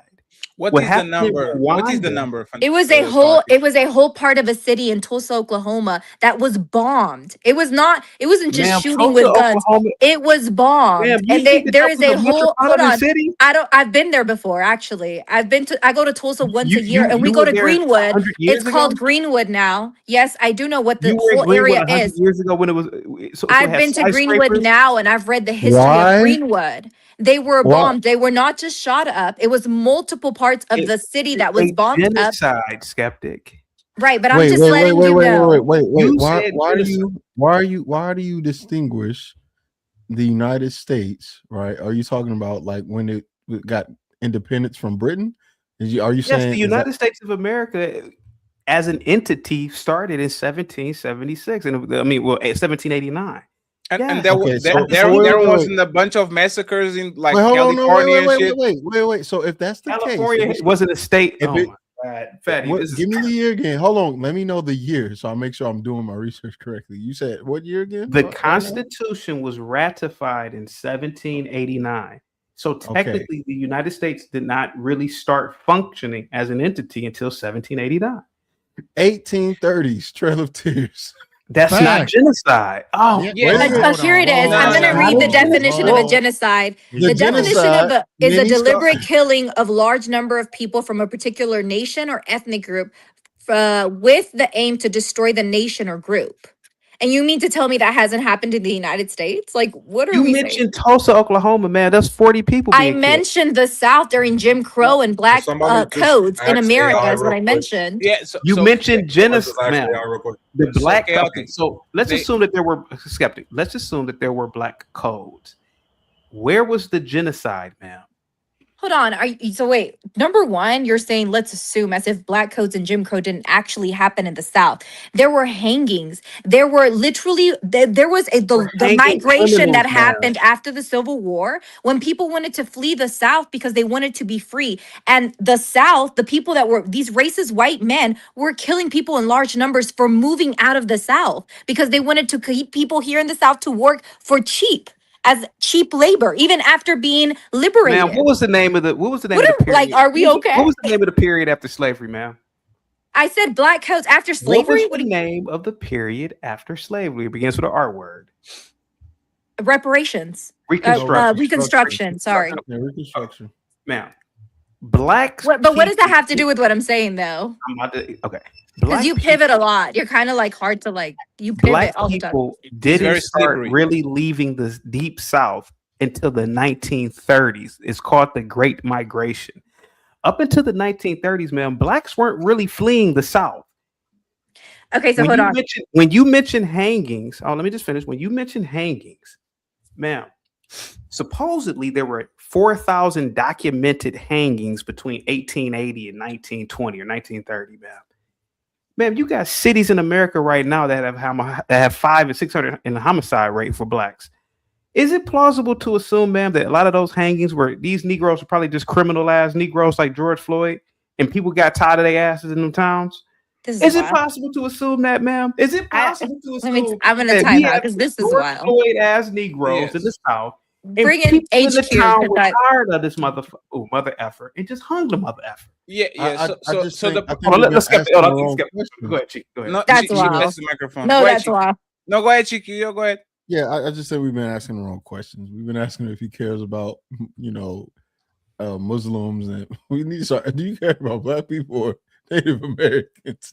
Because I think he's made it clear he don't. Man, we know we've been around CT long enough to know the real answers. I here. care. Facts, dog. At the end of the day, Chicky, at the end of the day, I only care about my White wife, Americans. my mother and father. Those are the only black people that I should only care about. Now, when it comes to tribalism, yes, I will identify as black. But sir, there is no banks. There are no other institutions that I can go to as a black that are controlled by blacks. There are no black safety net institutions for me. So I don't have to have an allegiance towards blacks, even though I do. But You're the right. thing You're right. is, So, the thing is that uh-huh. I'm looking at this woman right here, Skeptic. She's a nice woman, very smart. It's like we are pissing on the greatest country in human history. Like we're trying to figure out something to say about America. Oh yeah, remember this, remember that? No, this is the greatest country. This is the country that gave peasants, nobodies, an opportunity to be somebody. And this is what we do to this country, Skeptic. This is what you're gonna do, Skeptic. You're gonna bring up Tulsa, Oklahoma. You're gonna do that. Are you really gonna do that today? Wait. Why we ask? Why do you? So we're not going to let you ask questions and you're not answering any. Do you think that Israel? Do you think that Israel deserve reparations for their agendas or for the Holocaust? I believe that any survivor of the Holocaust is in deserving of reparations. Yeah. Do you think black people deserve reparations? I'm 100% pro reparationist for blacks. Absolutely. I've done episodes on that. I've done shows on that. Cheeky. Okay, so now we got to ask the last question. Why shouldn't Israel foot the bill for the Iranian war? I never said America. I never said Israel. I never said Israel should. I'm just asking. I never said they shouldn't. I think that they should. Oh, okay. That's I never see you guys stop. I literally said I didn't say wait, chaotic. I didn't say that you did. I just we now that we're asking questions and we getting answers. Sean, although you're going, my brother, I got you. Chicky, and this is why I think Chaotic is a caricature. Because when you actually tied him down to the things that he believes, he is nowhere near close the conservative douchebag. Do you believe in reparations? Yes. Do you believe in it? Yes. The only part, and even the woman voting thing, I don't believe him. I really don't believe him. I think he's just playing a character. I don't believe that he's against women's voting, no way, shape, or form. Because if he believes that women are what did you call it? Second-hand citizens? Is that what you say? Second-class citizens. If you second-class citizens, and that will go, and that will tie with. Reason why I believe one second, Kartik. Okay. If you believe that women are second-hand citizens by taking certain rights because they shouldn't. Don't you agree with the fundamentalists on the other, like on that side of the world that women shouldn't vote in America because they cannot protect America? That's why they shouldn't vote. So Oprah shouldn't vote? No, they cannot. Even though she pays more taxes than you? Are you? That's not even a question right there, brother. Women shouldn't vote. Voting should be for people who can protect the body politic. Only men can protect the body politic. If shit were to hit the fan right now, every single blue-haired liberal overnight would turn into a trad wife. Women can't protect the body politic. So if you are a WWE diva, you can vote. If you are like China, if you are Ronda Rousey, you can vote. I'm gonna say this again, man. Just because Ronda Rousey can beat up other women, and I ain't gonna lie, she can beat up. Hey, I guarantee you, she probably could beat me Okay, up. now. But brother, tread lightly. Overall, even women know this. They can't protect the body politic. Politics should be for men, not women. Yeah, but you didn't answer my question. That's crazy. I just did. I said they shouldn't vote. No. Like, okay, they shouldn't vote because they can't defend themselves. Andrew Wilson. No, I didn't. Andrew Wilson is a man. He can open a pickle jar. Like, if you can open a pickle jar as a woman, should you now be able to vote? I know that you're Portuguese and you don't know some of these words. I didn't say themselves. I said the body politic. I will ask it again. Okay. We had, like, for example, the most powerful person in the European Union in the last 20 years is somebody called Angela Merkel. She was she is German. She was the German chancellor. She did a tremendous job. Like, she killed it, right? I believe that you are competent enough to be elected an official, or to, like, you showed that you actually can prove that you're actually competent. I think you believe to do that. Like, Chaotic. Do you believe in exceptions? America. No, do you believe in exceptions? Let's do it. United States. Do you believe in exceptions that, let's go with baseline, women shouldn't vote, but if women are actually able to beat your ass, if women have $1 billion, if women are great contributors to society and inventors, they should be allowed to vote. Is there any exception that you would allow? before I go to super chats? Obviously, man, there will be exceptions under any. Obviously, Fatty, there be exceptions, right? I mean, you mentioned Oprah. I mean, my God. I mean, you are correct. There's handicapped. But what I'm saying, but what I'm, There's but what I'm handicapped men. But let me just finish. There's handicapped men. What are you talking about? So those men shouldn't vote? Again, whether these men are handicapped or not, men can protect a society. I'm sorry. Men are physically stronger. Men build. Ma'am. HQ, stop for a second. HQ, stop for a second. Hey, Kartik, I don't want to interrupt you, Kartik, right?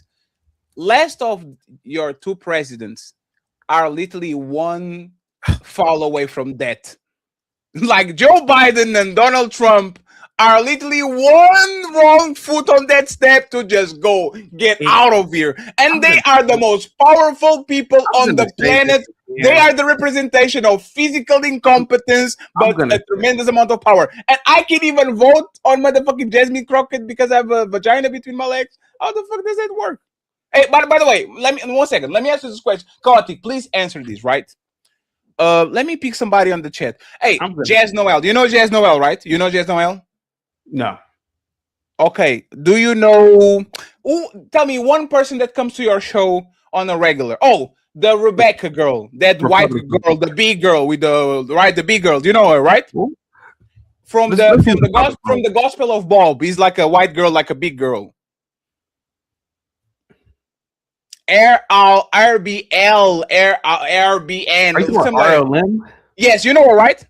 Yeah. Can she beat the shit out of Joe Biden right now?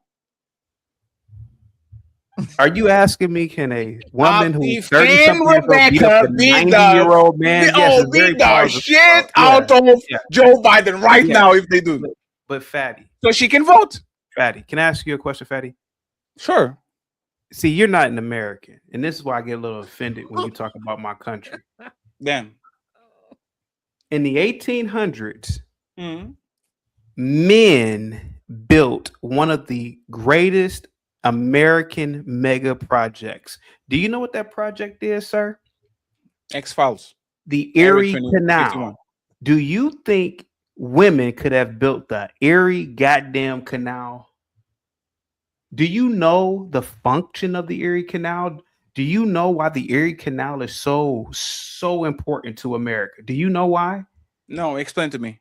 The Erie Canal opened up passageways so that trade could happen between the cities. They literally terraformed a landmass. That's the Erie Canal. Sure. I think it took 10 years to build it. Sure. Do you think women could have built the Erie Canal? Do you think that little women could have gone out there and built that shit? I don't, and I get your point, but the problematic part with your statement is that I know enough about you. You keep saying that current Black Americans shouldn't be living in the past by the things that happened to their ancestors. Most of us motherfuckers are on the internet. We're not building no canal. We're not going to no war. We are sitting on an air conditioner. No, Kartik. You just said it. We are on an air conditioner, very safe era, and all these. $200,000 car. Yes, a foreign car, nice to 100,000. If I can take the burden of my ancestors that were enslaved and colonized, men shouldn't get credit by shit that was built 200 years before they were living. Are you an accountant? No vote. Are you a mechanic and plumber? Go to vote because you work with your hands. Most of men are not, once again, defending themselves. They go to a random company, do some counting, just like this woman go to a random place. Just to Fatty, why didn't women go get Maduro? Why didn't SEAL Team 6 or whatever SEAL team it was? Why didn't they have 3 women on the team? What was it? 6 people, 7 people? Why didn't they have half the team as women? Because women already have cooking oil. They don't need. Why didn't they? Hey, dude. See, you're not even American. If women can do everything, how come women weren't on that team to extract Maduro? I didn't say Why that. weren't women on that 1 second, team? please. I didn't say that women can do everything that men do. I think men, for the most part, run society, but I believe in meritocracy. I am on the side of, if you are George Bush's son and Chiqui's son is the most broke motherfucker in school, if Chiqui's son is way better than Donald Trump Jr. or motherfucking George Bush Jr., he goes to Duke instead of that real motherfucker. There's a lot of women. Again, I talk about women on a negative way when it comes to relationships, because I don't think women are they're logical when it comes to relationships. But I can get you, like, other than they become blah, blah, blah, blah, blah, when they get into a relationship and they're like a man, I can find you millions of women that are extremely competent in whatever field they are right now. And if you go ask to their colleagues, building a even men, skyscraper, they right? say, Like, they okay, say, okay. they Show me say, the competent hey, women that build HQ is a Show me the competent women that build skyscrapers or bridges. Show them to me. But like I said, no, women are so competent, right? Chaotic. You are telling me this. Show me the competent. No, chaotic. I'm going to answer you. I'm going to answer you. I can find it. But what you're doing is this. You are saying, show me a fish that can climb a tree like a monkey. Show me. Where is this fish that climbs trees like monkeys? Women are different. They are weaker. They are in roles of society that we are not. But let me tell you this, chaotic, respectfully, right? Between Baron Trump, whatever the fuck that gigantic kid is, and a woman that is raising the next generation of kids, and everybody, when they die, they're going to remember, I had this educator called Liz, and she was so awesome to me and my friends that I remember her forever. I believe that woman should vote before that little motherfucker rascal, even though he's a billionaire doing insider trading. Respectfully, man, it is what it is. And if you believe in that shit, if respectfully, if you believe that women shouldn't vote because they can build shit, 90% of men probably on the next 10 years are not going to vote at all, because AI and robotics is going to fuck shit for every motherfucking body. The men that are proud of building shit and all that, look at the military. Drones, robot dogs and shit. Wait 20 years, and I want to see exactly what is the excuse for not actually letting women vote when both of the people in the military are literally playing PlayStation controlling a robot like it's GTA 6 of Call of Duty. They're already doing it. Yeah, they're doing that right now. Like they were doing it when I was in there. Like, but you see what I'm saying? Like, this is already going. If that woman is the best target getter because she's great flying drones, she should have the right to vote. It's about competency and meritocracy. I don't like to do that to women because you know what they're going to do next? I don't think black people should vote. I guarantee you. I believe that gay people shouldn't vote. If you allow people to be disrespected and disenfranchised because it's not you, guarantee you, if years go by, you are going to be next, because people never stop. As soon as they remove women from voting, and this was an argument that I heard on another podcast, they were saying women shouldn't vote. It was Andrew Wilson's wife. Women shouldn't vote because that way Democrats wouldn't win. And I was like, oh, damn. The woman that was debating her said, so you are against black people voting because black people, for the most part, vote Democrat, right? And she's like, blah, blah, blah, blah, blah. If you are going to apply standards that are going to be spread around like a disease, like a pandemic, if you keep the same consistency, I believe that you should protect the people that are technically on that pool of attack people, because you don't want to be the next person. And now everybody says, yup, you wanted what you wanted. Now don't complain. Oh, but wait, before you move on, and Chigi, take us on. Super chats, last question. We're out in 15 minutes. I'm gonna have to dip after this anyway. But funny thing is, key figures like Barbara Ress, who led the construction of Trump Tower in 1980. And 9 black women that helped us get to the moon, that helped NASA, like Katherine Johnson. Look at her, he can't even handle it. No, they can vote. One of my followers on TikTok, her aunt is one of the 9 women that literally was part of NASA. So I don't know if this is a conspiracy theory, but I know that they were real. So like to say that women are just not part of our society and have never been part of helping us in any way is honestly asinine. It's crazy. Hey, Septic, you know what's terrible? Chaotic wife votes every year. I guarantee. Who is I it? know. Hold on, I guarantee you, man. She's educated and smart as shit. That's the craziest thing. It's always these men who got the most qualified women in the world talking about, I would take away her right. But I know Sounds she like can't walk in jealousy. that room right now with her PhD or doctorate. He gonna be like, you know what? I got a little out of hand. My bad. I'm gonna leave now. I'm gonna be chaotic. Skeptical. Who was the architect for Trump Tower? Oh, she left. No, she didn't left. I was just rearranging the thing. Who was the architect for Trump Tower? You mentioned Trump Tower, right? Who No, was the architect? Cheeky actually mentioned that. No, Trump Tower. The architect was a man. His name was Dur Scott. Who was the structural engineer? It was a man. What are you guys talking about, man? What are you guys? Do you honestly think Catherine, I forgot her name, Johnson, charted the trajectory to the moon? Are you crazy, Skeptic? Do you not realize that it was a team of people that did those calculations? It wasn't just these 9 black women who did it. They were on a team of probably thousands of people. And that's perfect. They are part of the team. Right. All of them should vote. Right. Yes. Right. There's a part, right? It made it seem like the movie made it. I didn't even watch the movie, but the movie made it seem like it was just these women. No, it was not. They would have gone to the moon without these broads. I'm not just saying this because of the movie. I'm saying this because I'm a STEM major, right? I went to school for molecular and cellular biology. I'm actually back in school for cybersecurity.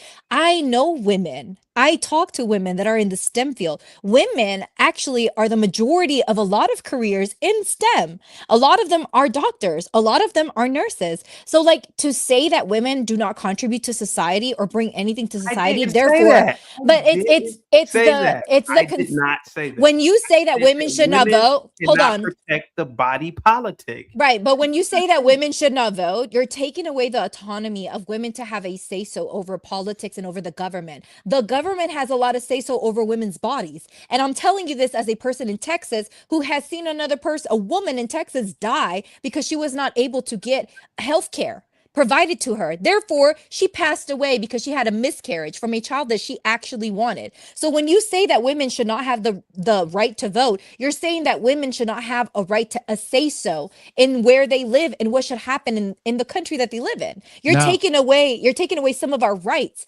And we are part of society. We are contributing to society. We pay taxes to the society. We are helping the society thrive. In reality, when you look at educators, women, they take over the education field. They take over a lot of these medical fields. Women are the majority of the people that work there. All right, I got a question for Chaotic. Who is Barbara Ress? I have Barbara no idea. Res. She's the lead person in charge of building the Trump Tower. She was a senior executive. She was the primary executive for all of that. So I understand what you're saying. She didn't build it. But what they're trying to tell you is that the women that you're saying don't exist, they might not be the ones that actually put the stuff together, but they are definitely instrumental in the leadership and putting the idea together. That's all they're saying. So I don't think that you're wrong in saying that they didn't build it per se, but we also know that most engineers don't actually build the building. They do the math, they do the structure test. And you know what's funny? There's literally Elon Musk, motherfucker, not an engineer. He's an idiot. He just has the patents to all these people, and every time they build something, because he has the patent, he takes the credit. He's not an engineer. Every engineer, every coder, every gamer, everything that Elon Musk claims he's an expert on, you could literally talk with people on the field and says, nah, man, this motherfucker doesn't know nothing that he's talking about. Because he's rich and he's a billionaire and he has the patents, now we think that motherfucker is a legend. Same thing happens with construction. Not with construction per se, but with engineering, with architects, with all these people that are actually on the sidelines. But just because you are Thomas Edison doesn't mean that you came up with shit. Like Tesla is a way way better inventor than whatever Thomas Edison was. Thomas Edison was an investor. He actually knew marketing. He knew how to actually get people to believe that he was a genius, while the people that worked beneath him actually was doing all the job. So, Chaotic, respectfully, man. I understand what you're trying to do, what you're trying to say, but I'm glad that you agree with Iranians. Actually, Iranians actually believe that women should vote, so they are a little bit better than you. Tom Foolery, take us on, my brother, because you came in 3 hours. Tom, you can be saying yes, and Tom, I'll talk with you. I'm sorry, man. I'm sorry. I know that's my bad. Do you agree with Chaotic Truth that women shouldn't have the right to vote? And friends, we're going to end it up after Tom. Thank you very much, Chaotic, for giving us your time. I appreciate you. HQ, awesome to see you back. Taruz is a legend. I appreciate it. I love this Jeremy, man. This Jeremy is the one that I love. He's a passionate one. So thank you very much, Jeremy. And Septic, you, if you come to YouTube, Septic, you're going to destroy people. I'll talk with you on the back, but I think everybody very happy to see you today. I think it's the first interaction with Dan. You did a great job. So once again, thank you very much. I hope to see you soon too. Tom, should women lose the right to vote? Maybe I would take it maybe a step further and just say that people who think the way that they say women do and are irrational probably shouldn't have the right to vote. People who vote for people like Donald Trump probably are a little bit too irrational, too all up in their feelings, make very emotional decisions. I would include all men who vote like women, and then most women today, including in the Black community, they're the ones who are more likely to go get degrees and long-term jobs and careers. And so in the Black community, it'd probably be more women who ended up voting because they're kind of taking that role and doing a little bit better than the men. And lots of men in the white community as well seem to be really fucking up by mostly voting for somebody like Donald Trump. So I would take it a step further and take all those people's voting rights. So Chaotic not voting anymore, according. Yeah, sorry, Chaotic. Sorry, Chaotic. You go back to the back of the bus, friends. I appreciate with the back of the bus. Oh yeah, like Rosa Parks. She didn't have the right to talk. Shut the fuck up, Rosa. That bitch had a car. Stop. Oh my God, you fake God, you crazy. Hey, friends, light skinned bitch had a uppity light skinned bitch had a car. Chaotic, tomfoolery, Septic, HQ, Taruz, Jeremy. Y'all have to sign out because these men just kick you out of the pedal. I appreciate you, friends. I hope to see you in a week. Okay, great conversation. People been asking for these conversations instead of the dick and pussy and things that are not relevant. So let's see if they put their money where their mouth is. We're going to start to do it on a week. I'll be paying attention to your work during the week, and then we go from there. Please make sure you get all the links in the description to support the content creators. I'll truly appreciate it. So Team Fatty and the Untouchables say goodbye to y'all. Peace. This is Sparta!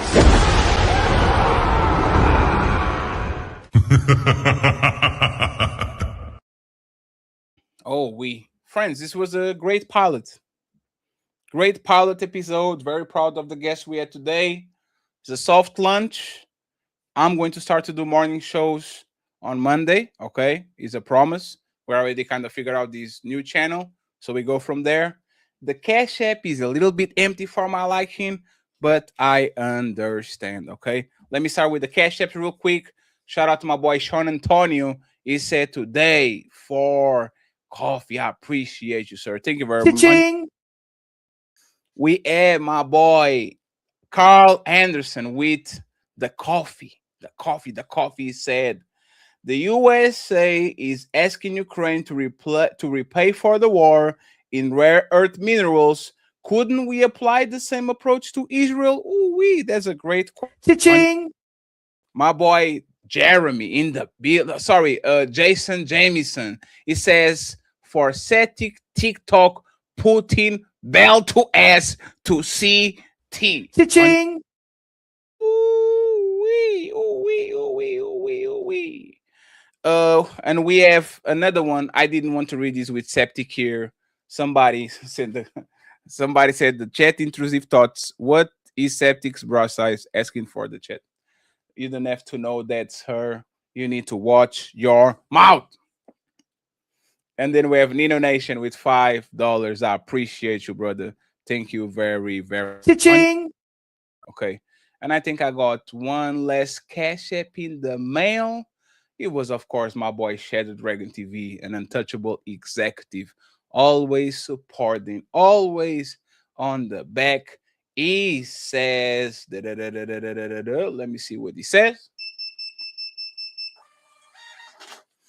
He says, for the CT Fight Back Fund, great show, brother. They were trying to jump CT. You gotta get him back. You better go down there and get him back. Friends, go see who is live so we can do a redirect. I don't see nobody live that I actually... Can you guys watch it while I read the super chats, please? I would appreciate it. Tell me who is a friend of the show that is live right now. Chris saying, Iran literally said on TV they had enough nukes for 11 nuclear bombshells. Dude, remember Pearl Harbor when people say no imminent threats. Thank you very much. I appreciate you, sir. We have Jerome is in the house with a $10 ball. Thank you very much, Jerome. I hope you're doing dear. Black Dawn probably landed already. He says, no, Jeremy, we don't rely on Israel for intelligence. That goes directly against U.S. military. However, they are good partners because their intelligence apparatus is just as good as ours. Thank you very much, Black Dawn. I appreciate it. Brooks. Nathaniel back again says, all the presidents went along with their peace to go along with. They are not in opposition like you think. They have been preparing for this. Thank you so much. I appreciate you. Black Dawn, $10 since chaotic. We need to get rid of Islamic terrorist regimes. I hear nothing of Saudi Arabia, whom of which is confirmed one of their intel agencies helped with 9/11. And yes, Luca going for 40 and Ducey going to pay me my money. Thank you very much, Ducey, for the bet. Ducey just sending me money just because. I appreciate you, Ducey. The economy going crazy, and this man doing bets. First he betted Portugal, today betting the Lakers. I love it. Thank you so much, Ducey. Damn. Trump got these prices going up. Woo-wee.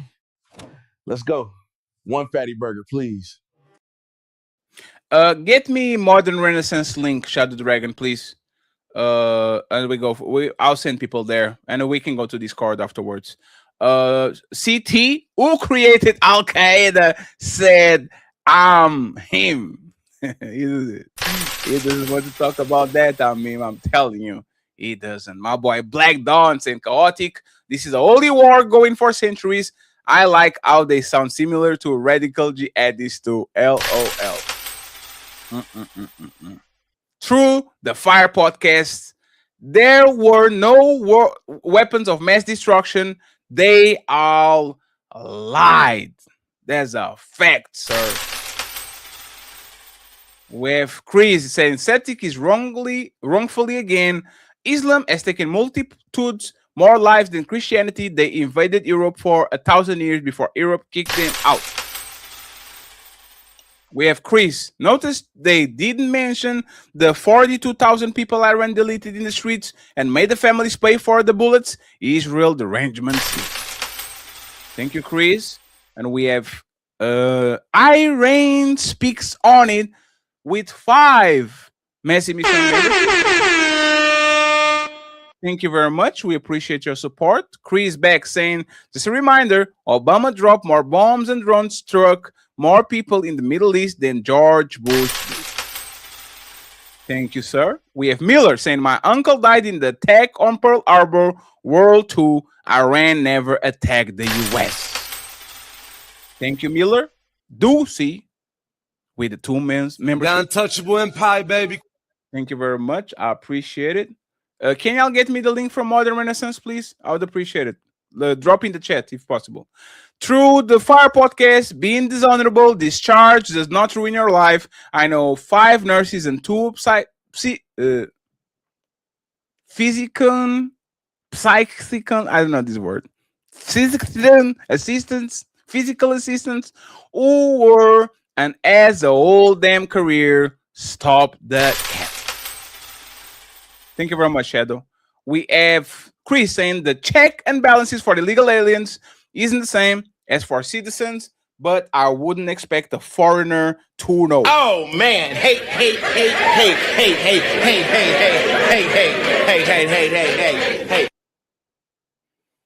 Damn.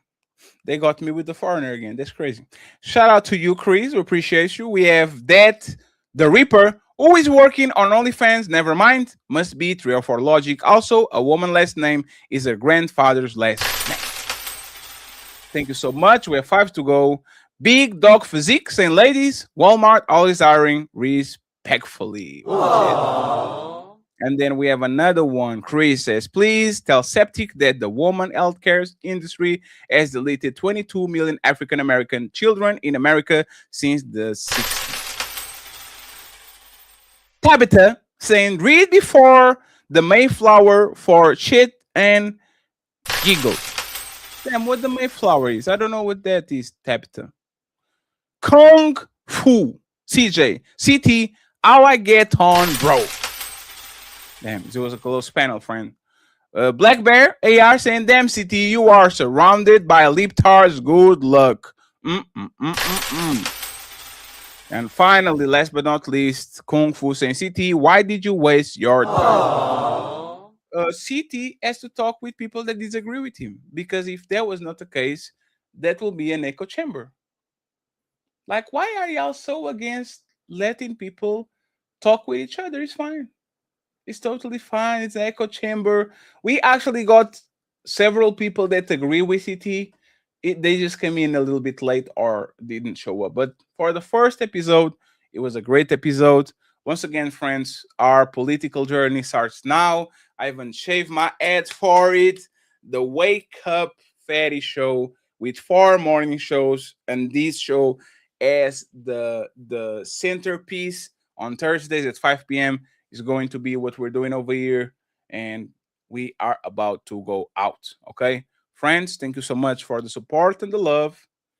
Go ahead tomorrow when we drop a video, make sure you hype it up, friends. We need to get some places. We are about to blow up, so help us on our journey. I'm sending everybody to MRM. Other than that, awesome show. I appreciate y'all. Team Fatty and the Untouchable Empire, baby. Signing out. Peace. Black people can't be racist. Prejudice, yes, but not racist. Racism describes a system of disadvantage based on race. Black people can't be racist since we don't stand to benefit from such a system. Capital of any state in the South, and this whole march adds drama to this total crime. It is known in the black community that most, not all, but most black people are racist toward white Americans. You say it's known. What do you mean? Where's your basis? They have been brainwashed over the last 50 years or so to believe that America is a racist society and that white folks are trying to hold them back.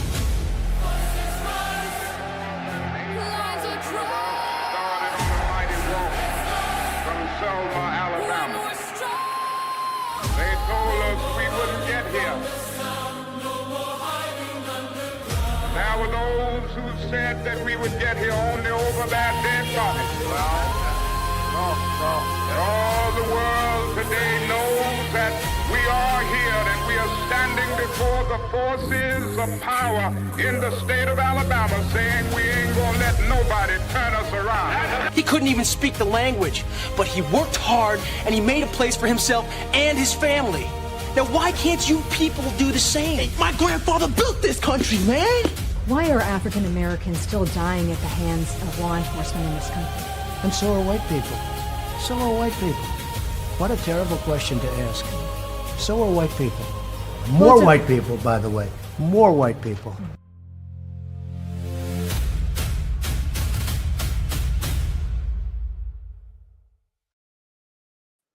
And Jabba the Rainbow Boogeyman with $93. Close it out. A hero that we didn't know we needed. Thank you so much, Jabba. I appreciate you, my brother. Thank you. Thank you.